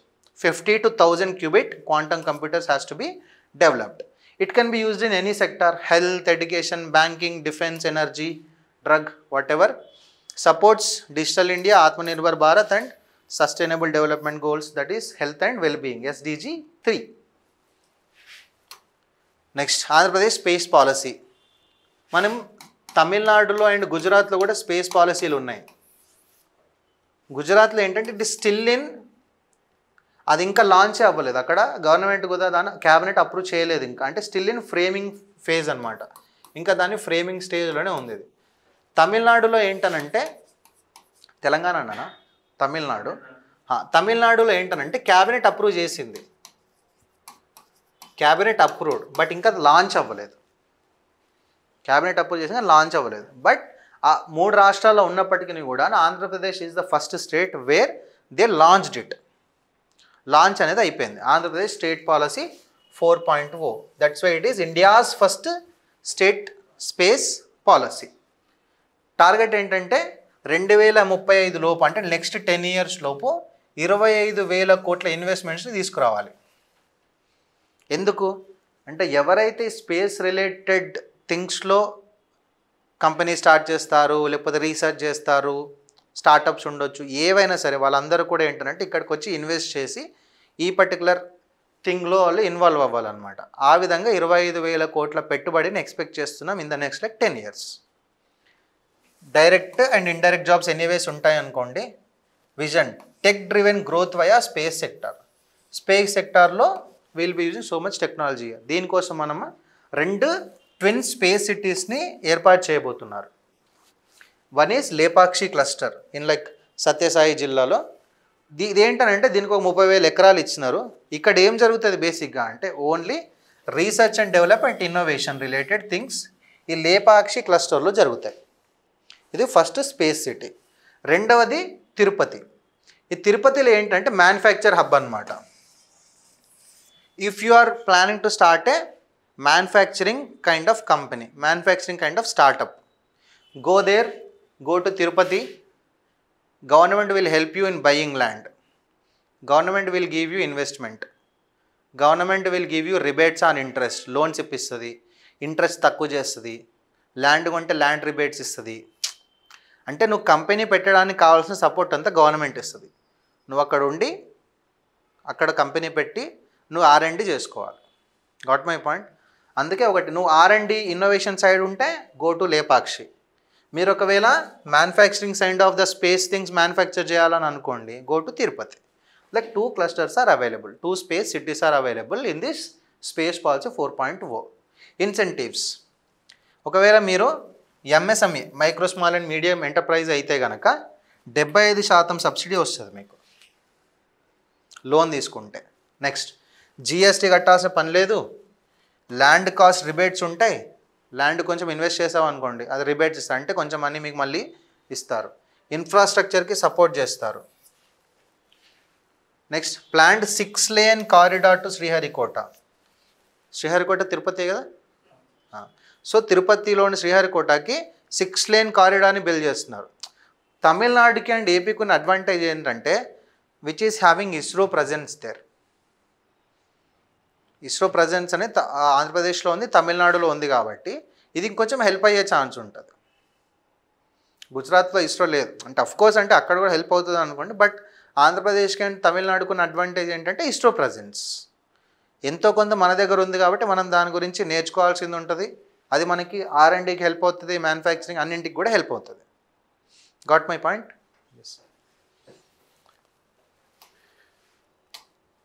Next operation deep manifest. Operation deep manifest ఏంటంటే it's an India's directorate of revenue intelligence made a major breakthrough by seizing 1,115 metric tons of Pakistani origin goods illicitly routed via Dubai. Point is this, operation Sindoor తర్వాత మనం operation deep మేనిఫెస్ట్ని launch చేయడం జరిగింది. అంటే ఏంటనంటే డైరెక్ట్గా కానీ ఇండైరెక్ట్గా కానీ మనం పాకిస్తాన్ నుంచి వచ్చే ఏ గూడ్స్ని కూడా మనం యాక్సెప్ట్ చేయట్లేదు. అంటే we're put a full stop to the trade with Pakistan. Got it. No imports, no exports. Directly చేయం, పాకిస్తాన్ నుంచి డైరెక్ట్గా తీసుకోము. ఇండైరెక్ట్లీ అంటే వేరే కంట్రీస్. ఇప్పుడు పాకిస్తాన్ ఆ గూడ్స్ని దుబాయ్కి పంపించి దుబాయ్లో ఉన్న ఇంకో కంపెనీ ద్వారా ఇండియాకి పంపించడం, ఇండైరెక్ట్ ట్రేడ్ రూట్ అనమాట. ఇట్లా కూడా మనం యాక్సెప్ట్ చేయట్లేదు. అంటే పాకిస్తాన్ ఆరిజిన్ ఉన్నటువంటి దేనికి కూడా భారతదేశంలోకి ప్రవేశం లేదు, full stop. Got my point. కాకపోతే ఏంటంటే రీసెంట్గా పాకిస్తాన్ ఆరిజిన్ గూడ్స్ ఏవైతున్నాయో వాటిని దుబాయ్ నుంచి తెస్తున్నారంట, దాన్ని మన వాళ్ళు పట్టుకున్నారు. But the point is this is the name is important, operation deep manifest. దీన్నే మనం గ్రే రూటింగ్ అంటాం. గ్రే రూటింగ్ అంటే ఏంటంటే ఆరిజిన్ అయిన కంట్రీ నుంచి కాకుండా వేరే కంట్రీస్ ద్వారా దాన్ని ఎక్స్పోర్ట్స్ ఇంపోర్ట్స్ చేయడం, దాన్ని మనం గ్రే రూట్ అంటాం. Where goods of hostile origin are rerouted through intermediaries. అంటే ఇక్కడ దుబాయ్ని ఒక ఇంటర్మీడియట్ లాగా యూజ్ చేసుకొని పాకిస్తాన్ నుంచి ఇండియాకి సప్లై చేస్తున్నారు. క్లియర్ కదా.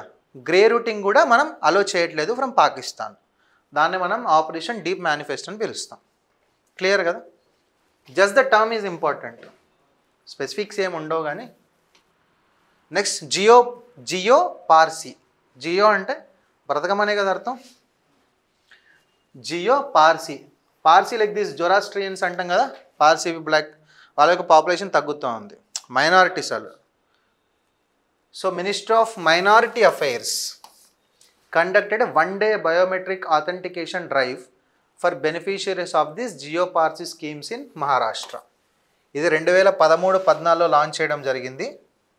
Completely a central sector scheme, అంటే 100% by the central government only. Ministry of minority affairs just to address the sharp demographic decline of the Parsi community. Population తగ్గుతూ ఉంది.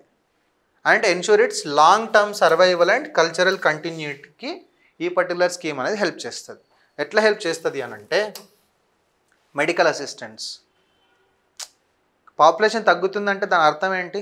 కొత్త వాళ్ళు పుట్టట్లేదనే కదా. ఉన్నవాళ్ళు పోతున్నారు, కొత్త వాళ్ళు పుట్టట్లేదు. ఆ కొత్త వాళ్ళు పుట్టడానికి హెల్ప్ చేయాలి బేసిక్గా, అంతే. Medical assistants provides financial aid for infertility treatments. పిల్లలు పుట్టకపోవడం లాంటివి ఏవైనా ఉంటే కనుక మీరు ఇన్ఫర్టిలిటీ ట్రీట్మెంట్స్ వచ్చాయి కదా, ఆ ట్రీట్మెంట్స్ తీసుకోవచ్చు. దానికి మీకు ఫైనాన్షియల్ ఎయిడ్ అనేది దొరుకుతుంది. ఆ treatments like IVF, in vitro fertility, ICSI, intracytoplasmic sperm injection, intracytoplasmic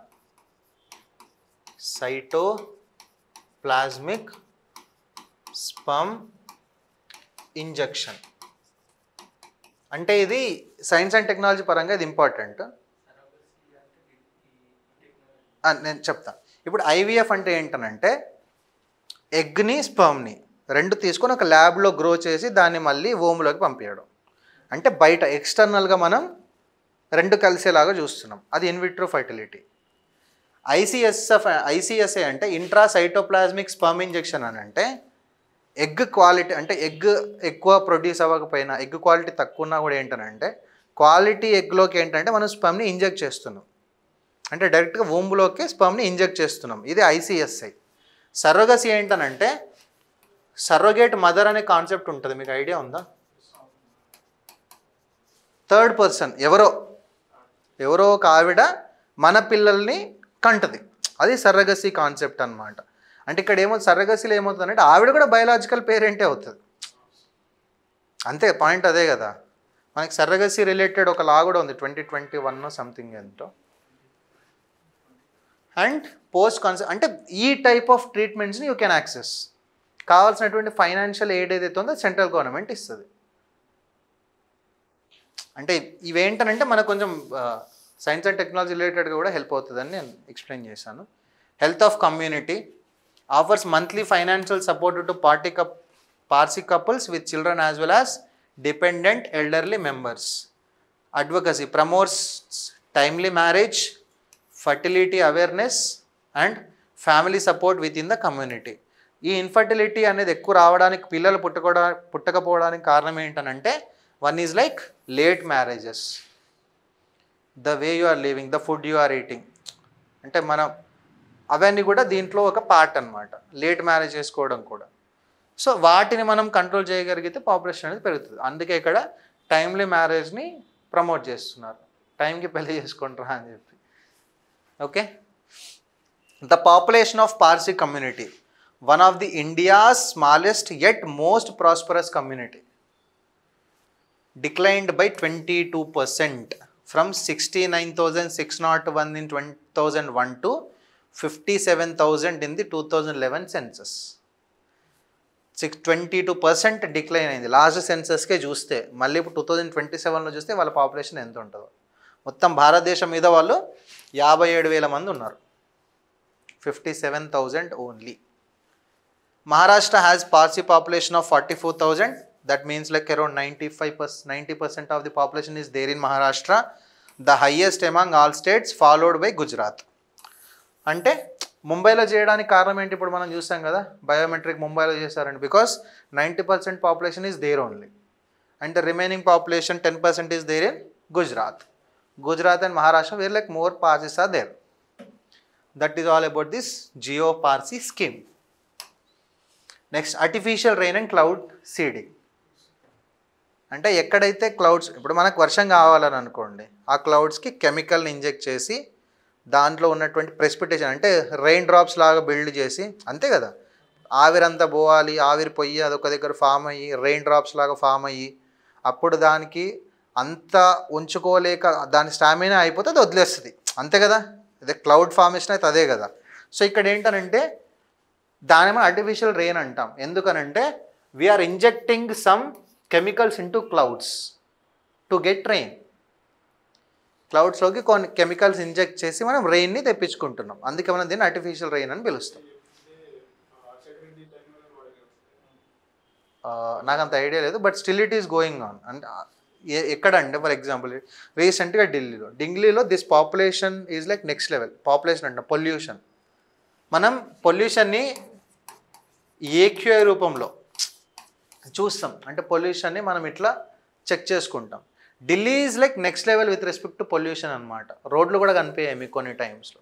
ఏం చేశారంటే అట్లీస్ట్ ఈ పొల్యూషన్ని కంట్రోల్ చేయడానికి first they did this cloud seeding trial అనమాట. First time they did it in Delhi to mitigate air pollution, coordinated by IIT Kanpur and IMD Pune.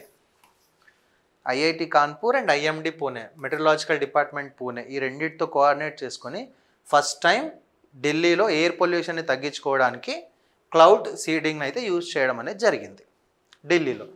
అసలు ఏంటంటే artificial rain involves inducing precipitation by dispersing substances into clouds to accelerate rain drop formation. అంటే ఏం లేదు, క్లౌడ్లోకి కొన్ని కెమికల్స్ని inject చేసి rain drops లాగా form చేయించి అప్పుడు అది తట్టుకోలేక వదిలేస్తుంది, కాబట్టి అట్లా వర్షాన్ని తెప్పించుకోవడం అనేది మెయిన్ ఉద్దేశం. అదే ఆర్టిఫిషియల్ రెయిన్.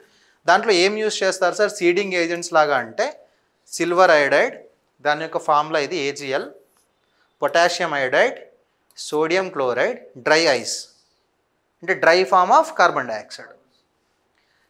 ఇవి ఇంజెక్ట్ చేయడం ద్వారా యూ విల్ గెట్ రెయిన్. కానీ these are chemicals, not good for health, right.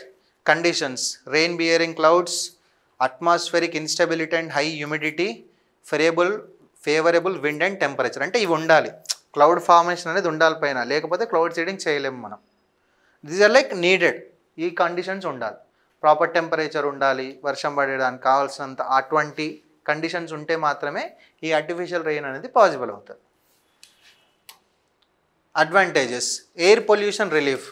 టెంపరీగా వర్షం పడిందనంటే ఎయిర్ కొంచెం సెట్ అయిపోతుంది. ఇట్స్ టెంపరీ పర్పస్, పర్మనెంట్ పర్పస్లో అది యూజ్ అవ్వదు. ఠీకే. Next, drought mitigation. వర్షాలు పడట్లేదు కొన్ని ఏరియాస్లో అనుకున్నప్పుడు ఈ టెక్నిక్ని యూజ్ చేస్తారు వర్షాలు పడిపించుకోవడానికి. అంటే like for example project Meghdoot and project Varshadhari. Project Meghdoot and project Varshadhari ఏంటనంటే జస్ట్ వర్షాలు పడట్లేదు, డ్రాట్ కర్వ్ వచ్చేస్తుందని చెప్పి అక్కడది ట్రై చేశారు. మళ్ళీ అక్కడది టెంపరీ పర్పస్లోనే యూజ్ అవుతుంది. ఎస్పెషల్లీ ఇన్ మహారాష్ట్ర, కర్ణాటకలో they tried this. Forest fire control. ఎక్కడైనా ఫారెస్ట్ ఫైర్స్ వచ్చినాయి అని అంటే especially in the western countries they do this. Forest fires వచ్చినాయంటే దాన్ని నువ్వు మానవ ప్రయత్నం ఎంతవరకు చేస్తాం, సాధ్యపడదు. కాబట్టి ఈ కాన్సెప్ట్ని యూజ్ చేస్తారు వాళ్ళు. Global practice used by China, USA, whatever for weather control major events like Beijing Olympics 2008లో కూడా they did this. Fire control థింగ్స్లో ఈ ఆర్టిఫిషియల్ రెయిన్ని యూజ్ చేశారు.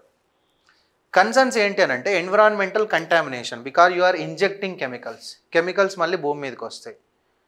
కెమికల్స్ భూమి మీదకి వస్తే దట్ అడ్వర్స్గా ఎఫెక్ట్ చేస్తుంది. అది అన్నెసెసరీగా వాటర్లో కావచ్చు, పొలాల దగ్గర ఉంటే పొలాల్లో కావచ్చు, కెమికల్ అనేవి ఎక్కువ యాడ్ అవుతాయి అన్నింటికి. అదొకటి. It's a temporary fix, not a permanent fix. Only టెంపరీలోనే యూజ్ అవుతుంది. ఇప్పుడు ఎయిర్ పొల్యూషన్కి మనం 1 డేలో యూ కెన్ యూజ్ దిస్. మళ్ళీ 2వ రోజు 3వ రోజు పొల్యూషన్ విల్ బికమ్ కామన్. ఆ పొల్యూషన్ని పర్మనెంట్గా ఏం చేయాలో తగ్గించడానికి అదే చేయాలి. స్లోగా అయినా సరే, slow and steady wins the race లాగా కొంచెం చేస్తే over a period of time pollution అనేది తగ్గుతుంది. Artificial rain will work it as a temporary thing. Next health risk, because chemicals, long term soil and food chain contamination. The chemical పొలాలు ఉంటే పొలాల్లోకి వెళ్ళిపోతుంది, మనం తినే ఫుడ్లో కూడా వచ్చే ఛాన్స్ ఉంటుంది. అట్లా that adversely affect our health also.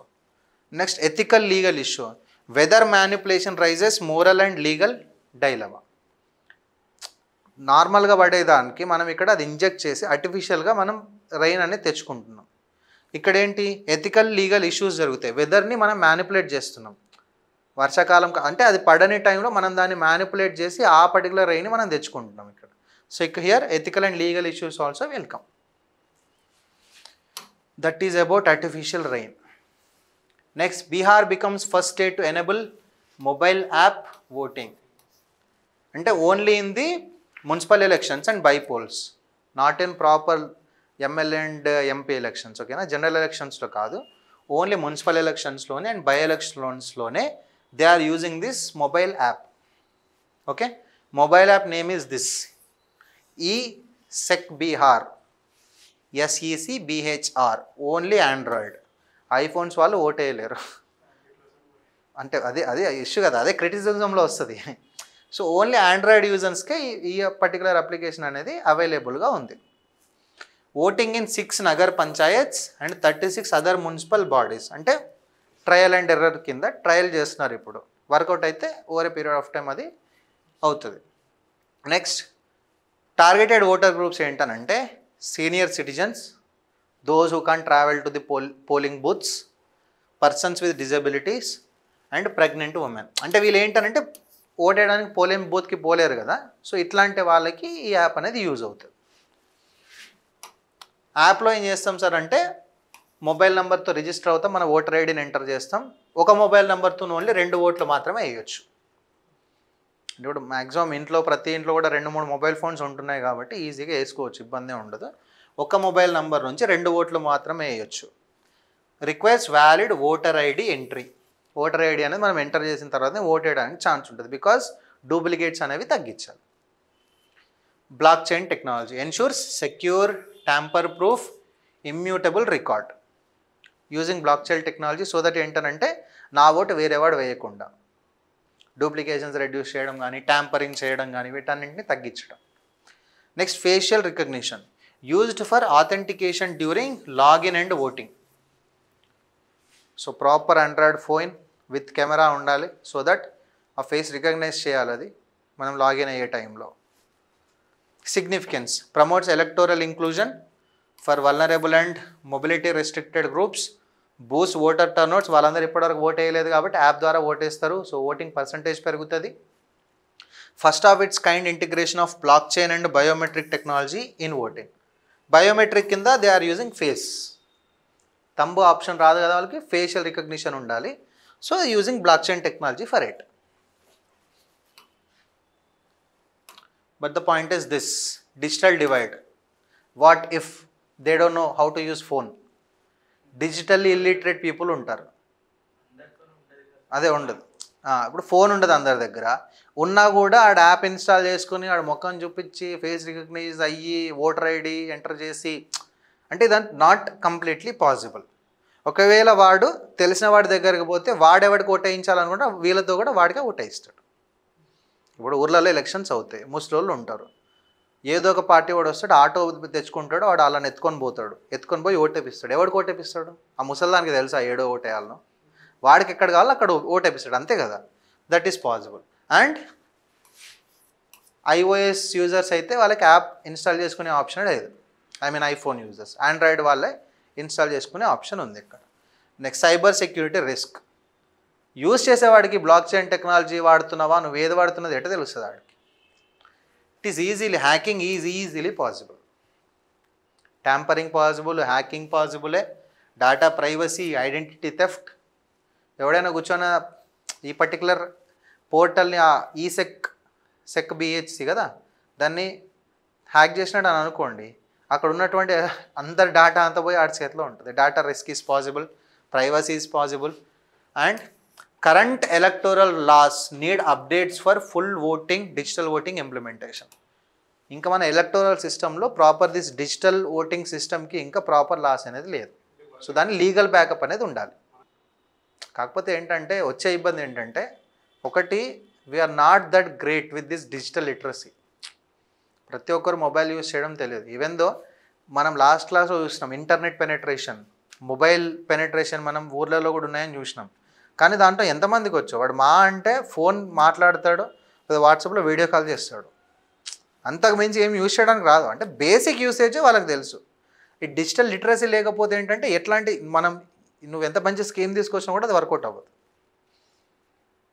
ఇప్పుడు మనం బ్యాంకులో పైసలు వేస్తున్నాం, మనం అన్నింటికీ ఆధార్ అండ్ మొబైల్ లింక్ పెట్టినాం అనుకుందాం. ఫర్ ఎగ్జాంపుల్ నేను మా అమ్మ అకౌంట్ ఏదైతే ఉందో, పొలంకి సంబంధించిన అకౌంట్కి నా నంబర్ ఉంది. I will use that PhonePe. Thank God నేను మంచిగా వాడతా కాబట్టి ఇబ్బంది ఏం లేదు. ఇప్పుడు ఊర్లలో ముసలోళ్ళు ఉంటారు, వాళ్ళకి డబ్బులు ఇవ్వకుండా వాళ్ళ ఇంట్లో ఎవడైతే మొబైల్ యూజ్ చేస్తారో వాడే కదా తింటాడు పైసలు. ఇప్పుడు వాళ్ళ దగ్గర డబ్బులు ఉన్నా కూడా వాళ్ళకి ఉపయోగం లేదు కదా. నా పాయింట్ అర్థమైందా? అంటే నువ్వు ఎట్లా యూజ్ చేసుకుంటున్నావు అనేది డిపెండ్స్ అనమాట. అట్లా నెక్స్ట్ లీగల్ బ్యాకింగ్ అనేది లేదు, దానికి ప్రాపర్ లాస్ ఉండాలి. So that proper centralized structure ఉండాలి. ఒక బీహార్లో కొన్ని కాన్స్టిట్యుయెన్సీస్లో చేస్తాము, ట్రయల్ అండ్ ఎర్రర్గా చేస్తున్నారు అని అనుకోండి, but still it is not completely centralized. Legal backing అనేది లేదు. కాంప్రహెన్సివ్ లీగల్ ఫ్రేమ్వర్క్ ఉండాలి. Data privacy and cyber security standards అన్నీ మనం ప్రాపర్గా ఫాలో అవ్వాలి. మల్టీ ప్లాట్ఫామ్ సపోర్ట్, ఆండ్రాయిడ్ అయినా సరే, ఐఓఎస్ అయినా సరే, లేకపోతే బేసిక్ మొబైల్ ఏదైనా సరే. ఇప్పుడు అన్ని ఆండ్రాయిడ్స్ కూడా సపోర్ట్ చేయాలని ఏం లేదు కదా. అన్ని మొబైల్ డివైజెస్ సపోర్ట్ చేసేలాగా ఏదైనా ఉండాలి. Conduct pilot programmes and audit చేయాలి. ఒక దగ్గర ఒక కాన్స్టిట్యుయెన్సీలో చేస్తే ఒక 100 ఓట్లు పడితే వాడే వేసిండా, వాడు ఏ ఫోన్ వాడుతున్నాడు, ఆ ఫోన్లో ఆండ్రాయిడ్ యాప్ తీయడానికి ఛాన్స్ ఉందా అంటే ఇట్లాంటి ఆడిట్ అంతా చేయాలన్నమాట. కంప్లీట్ ఆడిట్ చేస్తేనే we can get the result, proper result. Yes, so ఇది అడిషన్ అనమాట. యాక్చువల్గా లేదు పాయింట్, నేను జస్ట్ జనరల్గా డిస్కస్ చేద్దామని అనుకున్నా. ఏంటనంటే ఇప్పుడు 2011లో సెన్సస్ జరిగినాయి, నెక్స్ట్ 2027లో జరగబోతున్నాయి కదా. ఈ 2000 జనరల్ సెన్సస్లో మనం క్యాస్ట్ కూడా ఇన్వాల్వ్ చేసాం, క్యాస్ట్ సెన్సస్ కూడా జరుగుతాయి. కాకపోతే ఏంటంటే లాస్ట్ సెన్సస్ టైంలో ఎన్పిఆర్ జరిగింది, నేషనల్ పాపులేషన్ రిజిస్ట్రీ. సెన్సస్తో పాటు ఎన్పిఆర్ జరిగింది. ఇప్పుడు ఎన్పిఆర్ చేయట్లేదు. 3 concepts is important. NPR, national population registry, national registrar of citizens. Census, national population registry అనంటే భారతదేశంలో ఉన్న పాపులేషన్కి సంబంధించినటువంటి ఇన్ఫర్మేషన్ అంతా ఇక్కడ ఉంటుంది. వాడు సిటిజన్ అయినా నాన్ సిటిజన్ అయినా, అంటే భారతదేశంలో వాడు ఆ టైంలో ఉంటే వాడి డేటా రికార్డ్ చేస్తారు. అంటే it is nothing which is related to citizenship. ఎన్పిఆర్లో పేరు ఉంటేనే నువ్వు సిటిజన్ అనే కాన్సెప్ట్ కాదు. అంటే ఎన్పిఆర్ అనేది సిటిజన్షిప్ని మెన్షన్ చెయ్యదు. ఎవడే భారతదేశంలో ఉంటే చాలు, భారతదేశంలో ఉన్న సిటిజన్ అయినా సరే, నాన్ సిటిజన్ అయినా సరే, ఎవడైనా సరే వాళ్ళ డేటా ఎన్పిఆర్లో మెన్షన్ చేస్తారు. ఎన్ఆర్సీ అంటే ఏంటంటే ఓన్లీ సిటిజన్స్, భారతీయ పౌరులైతే మాత్రమే ఎన్ఆర్సీలో యాడ్ చేస్తారు. ఇప్పుడు రీసెంట్గా అస్సాంలో ఎన్ఆర్సీ చేసినారు. నువ్వు సిటిజన్ అవ్వాలి అంటే నీ దగ్గర వ్యాలిడ్ ప్రూఫ్స్ ఉండాలి. నువ్వు ఇక్కడే ఈ సిటిజన్ అనే చూపించుకోవడానికి నీ దగ్గర ప్రాపర్ డాక్యుమెంటేషన్ ఉండాలి. నీ దగ్గర డాక్యుమెంటేషన్ ఉంటే నీకు సిటిజన్షిప్ యాక్సెస్ ఇస్తారు. నీ దగ్గర సిటిజన్షిప్ ఉన్నా లేకున్నా కూడా నీ పేరు ఎన్పిఆర్లో నువ్వు ఎంటర్ చేసుకోవచ్చు. క్లియర్ కదా? సెన్సస్ అంటే జనరలైజ్డ్ ఇన్ఫర్మేషన్. నీ పేరేంటి, నీ ఊరేంటి, నీ ఏజ్ ఏంటి, నీకు ఏమైనా రోగాలు ఉన్నాయా, నీకు ఎంత పొలం ఉంది, నీ ఇల్లు సైజ్ ఎంత, నీ క్యాస్ట్ ఎంత, నీ రిలీజియన్ ఏంటి, హెల్త్ అంత బాగానే ఉందా, హెల్త్ రికార్డ్స్ ఎలా ఉన్నాయి అంటే జనరలైజ్డ్ ఇన్ఫర్మేషన్ అంతా కూడా సెన్సస్లో తీసుకుంటారు. క్లియర్? మూడింటికి డిఫరెన్స్ అయితే తెలిసింది కదా. Yes, registrar of usual residence ఎవరైనా citizens, non citizens, only citizens, that is a population enumeration, just population. Citizenship act, citizenship rules రెండు అంతే, ఎన్పిఆర్ అయినా ఎన్ఆర్సీ అయినా సరే. కానీ సెన్సస్కి there is a separate act, census act 1948. ఇక్కడ రెండింటికి కూడా సేమే, సిటిజన్షిప్ యాక్ట్ 1955, సిటిజన్షిప్ రూల్ 2003. ఈ రెండే లీగల్ బ్యాకప్ ఇక్కడ రెండింటికి కూడాను. దీన్ని registrar general and census commissioner conduct చేస్తారు. దీన్ని కూడా సేమ్, దాన్ని కూడా సేమ్. కండక్ట్ చేసే బాడీ ఒకటే. లీగల్ ప్రొవిజన్స్ రెండింటికి ఒకటి, సెన్సస్కి వేరు. పర్పస్ వేరు, ఎన్పిఆర్ పర్పస్ వేరు, ఎన్ఆర్సీ పర్పస్ వేరు, సెన్సస్ పర్పస్ వేరు. Accurate democratic data for policy and welfare. మన దేశంలో ఉన్న కొన్ని స్కీమ్స్ నాన్ సిటిజన్స్ కూడా యూజ్ అవుతాయి. నాన్ సిటిజన్స్ కూడా కొన్ని రైట్స్ ఉంటాయి కదా, ఫండమెంటల్ రైట్స్ ఉంటాయి కదా, ఆ టైప్ ఆఫ్ థింగ్కి ఎన్పిఆర్ హెల్ప్ చేస్తుంది. ఎన్ఆర్సీ అంటే ఏంటంటే ఓన్లీ సిటిజన్స్ అంటున్నా అంటే దాని మీనింగ్ ఏంటి?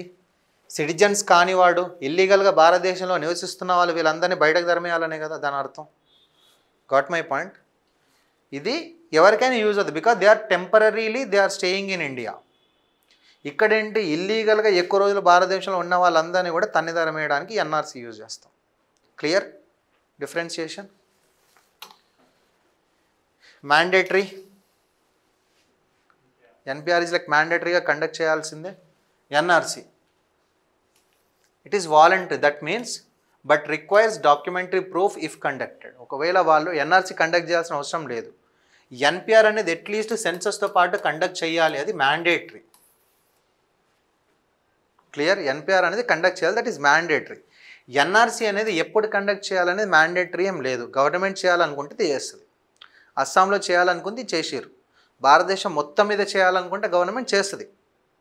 కానీ ఒకవేళ చేసిర్రు అంటే నీ దగ్గర డాక్యుమెంట్ ప్రూఫ్ అనేది కంపల్సరీ ఉండాలి. Got it? అంటే NRC is not mandatory from the central government point of view. ఒకవేళ చేసినారు, వాళ్ళకి ఇంట్రెస్ట్ ఉంది చేసినారు అంటే కనుక document proof is like compulsory. Census is mandatory 10 yearsకి ఒకసారి. మనకి 2021లో పాసిబుల్ అవ్వలేదు కాబట్టి 27లో మనం చేస్తున్నాం, రైట్? లైక్ సేమ్ మనం చూసాం కదా, సిటిజన్షిప్ ప్రూఫ్ ఇస్ చూపిస్తుంది, ఇది basic info. Citizenship link no, does not determine citizenship. NPR అనేది సిటిజన్షిప్ని డిటర్మైన్ చేయదు. ఎన్ఆర్సీ ఇస్ కంప్లీట్లీ నువ్వు సిటిజనా కాదా అని డిక్లేర్ చేసేదే NRC. Census no, purely for statistics, current status.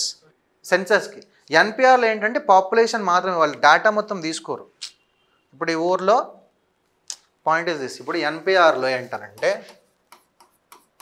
ఒక ఊరు ఉందనుకోండి, దాంట్లో 100 మంది నివసిస్తారు. సో 100 మంది యొక్క డీటెయిల్స్ తీసుకుంటారు, బేసిక్ డీటెయిల్స్. నీ పేరేంటి, నీ ఊరేంటి, నువ్వేం చేస్తావు, బేసిక్ డీటెయిల్స్. అంటే మనం అందరం ఆ రిజిస్టర్లో ఉంటాం.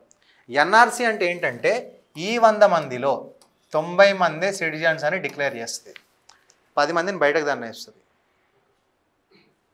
సెన్సస్లో ఏంటనంటే ఈ 90 మంది యొక్క ఏజు, సెక్సు, ఎడ్యుకేషన్ క్వాలిఫికేషను, వాళ్ళు ఏం చేస్తున్నారు, వాళ్ళ దగ్గర ఎన్ని పైసలు ఉన్నాయి, వాళ్ళ రిలీజియన్ ఏంటి, ఈచ్ అండ్ ఎవ్రీ డీటెయిల్ తీసుకుంటారు. Got my point? ఎందుకు తీసుకుంటారంటే to come up with schemes కావచ్చు, దాని ద్వారా తెలుస్తుంది కదా ఎంతమంది జెండర్, విమెన్కి మెన్ ఈక్వల్ రైట్స్ ఉన్నాయా లేవా, లేకపోతే ఏ క్యాస్ట్ వాళ్ళు తక్కువ మంది ఉన్నారు, లేకపోతే ఏ క్యాస్ట్ వాళ్ళు తక్కువ డెవలప్ అయి ఉన్నారు. అంటే ఇట్లాంటి డేటా డ్రివెన్ థింగ్స్ అంతా కూడా సెన్సస్ అనేది తీసుకుంటుంది అనమాట. అట్లా. Clear? Next, that means NPR is not equal to NRC, not equal to census. Everything has its own theme. మూడింటికి కూడా డిఫరెంట్ థీమ్ అనేది ఉంది. బట్ ద పాయింట్ ఏంటనంటే 2027 సెన్సస్తో పాటు ఎన్పిఆర్ చేయట్లేదు సెంట్రల్ గవర్నమెంట్. అందుకే దీని గురించి మాట్లాడుకున్నాం. 2011లో సెన్సస్తో పాటు ఎన్పిఆర్ జరిగింది. ఈ సెన్సస్తో ఎన్పిఆర్ అనేది చేయట్లేదు. Only general census, that to along with caste census అనేవి జరుగుతాయి. That's it. ఇప్పుడు అస్సాంలో ఎన్ఆర్సీ చేసారు. అస్సాంలో ఎన్ఆర్సీ చేయడం వల్ల ఏంటనంటే ఇబ్బంది ఏమైందనంటే డాక్యుమెంట్స్. అంటే ఇది ప్రతిది ఏమవుతుందనంటే డాక్యుమెంట్స్ అనమాట. ఇప్పుడు ఈ డాక్యుమెంట్ మనం లాస్ట్ క్లాస్లో చూడలేదు అనుకుంటా. ఇప్పుడు డాక్యుమెంట్స్ అని అనుకోండి. ఇప్పుడు స్పెషల్ ఇంటెన్సివ్ రివిజన్ అనేది చేస్తున్నారు బీహార్లో. అదేంటి, ఎలక్టోరల్ రోల్స్ని మళ్ళొకసారి క్రాస్ చెక్ చేస్తున్నారు. చచ్చిపోయిన వాడిని తీసేయడం, కొత్త వాళ్ళని యాడ్ చేయడం, ఇట్లాంటివి అనమాట. అక్కడ ఏం చేస్తున్నారంటే వాళ్ళు ఆధార్ని ప్రూఫ్గా తీసుకోవట్లేదు. They are not considering Aadhaar as proof to get election voter ID ఇవ్వడానికి ఆధార్ని ప్రూఫ్ లాగా తీసుకోవట్లేదు. కానీ ఇప్పుడు మనం జామ్ మాట్లాడుకున్నాము, డిజిటల్ ఇంక్లూజన్, ఫైనాన్షియల్ ఇంక్లూజన్ వాటన్నింటికి మనం బేసిక్గా యూజ్ చేసే డాక్యుమెంట్ ఏంది, ఆధార్ కదా. కానీ ఇప్పుడు ఆధార్ అనేది ఎలక్షన్ కమిషన్ అది సరిపోదని చెప్తుంది. అంటే దగ్గర ఇతర వేరే డాక్యుమెంట్స్ ఏముండాలి, ఎస్ఎస్ సర్టిఫికేట్ ఉండాలి, లేకపోతే పాస్పోర్ట్ ఉండాలి, లేకపోతే బర్త్ సర్టిఫికేట్ ఉండాలి. ఇవేదా డాక్యుమెంట్స్ అంటే.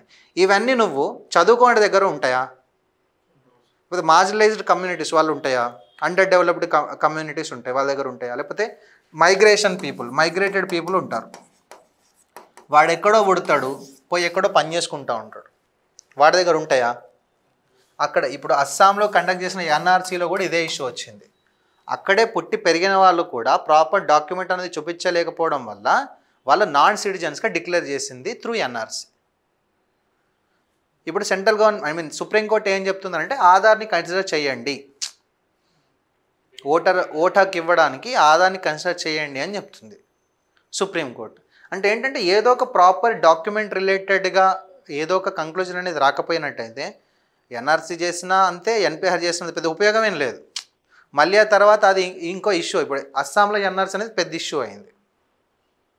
ఎందుకంటే కొందరు ఉన్న వాళ్ళని కూడా నాన్ సిటిజన్స్గా డిక్లేర్ చేసింది కాబట్టి. అంటే ఏదో ఒక డాక్యుమెంటెడ్ ప్రూఫ్ అనేది ఒకటి కన్ఫర్మ్ చేసుకుంటే ఏంటంటే సో దట్ వీళ్ళందరినీ ఎక్స్క్లూడ్ చేయకుండా ఉంటాం.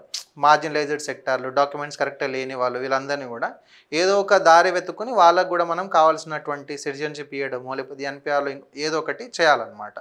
అక్కడ కొంచెం లాగ్ అనేది ఉంది. అందుకే అస్సాంలో ఎన్ఆర్సీ 2019లోనే జరిగినట్టుంది, 19లో 20లో. ఆ తర్వాత ఇంకెక్కడ చేయలేదు. ఇట్లాంటి ఇష్యూస్ వస్తున్నాయని చెప్పి ఫస్ట్ ఇది సెగ్రిగేట్ చేసుకున్న తర్వాత నేనేమనుకుంటా అంటే లైక్ మై ఒపీనియన్ 2027 సెన్సస్లో జనరల్ అండ్ క్యాస్ట్ రెండు జరుగుతాయి కదా. దీని ద్వారా వచ్చిన ఇన్ఫర్మేషన్ని బేస్ చేసుకొని మేబీ ఆధార్ని తీసుకుంటారా, మళ్ళీ ఎన్పిఆర్ చేస్తారా, లేకపోతే ఎన్ఆర్సీ అయితే చేస్తుంది. బీజేపీ గవర్నమెంట్ కంపల్సరీ ఎన్ఆర్సీ చేస్తుంది. బికాజ్ దిస్ రోహింగ్యాస్ ఎక్కువ వచ్చేసినారు కాబట్టి ఎన్ఆర్సీ అయితే కంపల్సరీ చేస్తారు. Maybe by this next 29 election కంటే ముందే అది చేయాలి.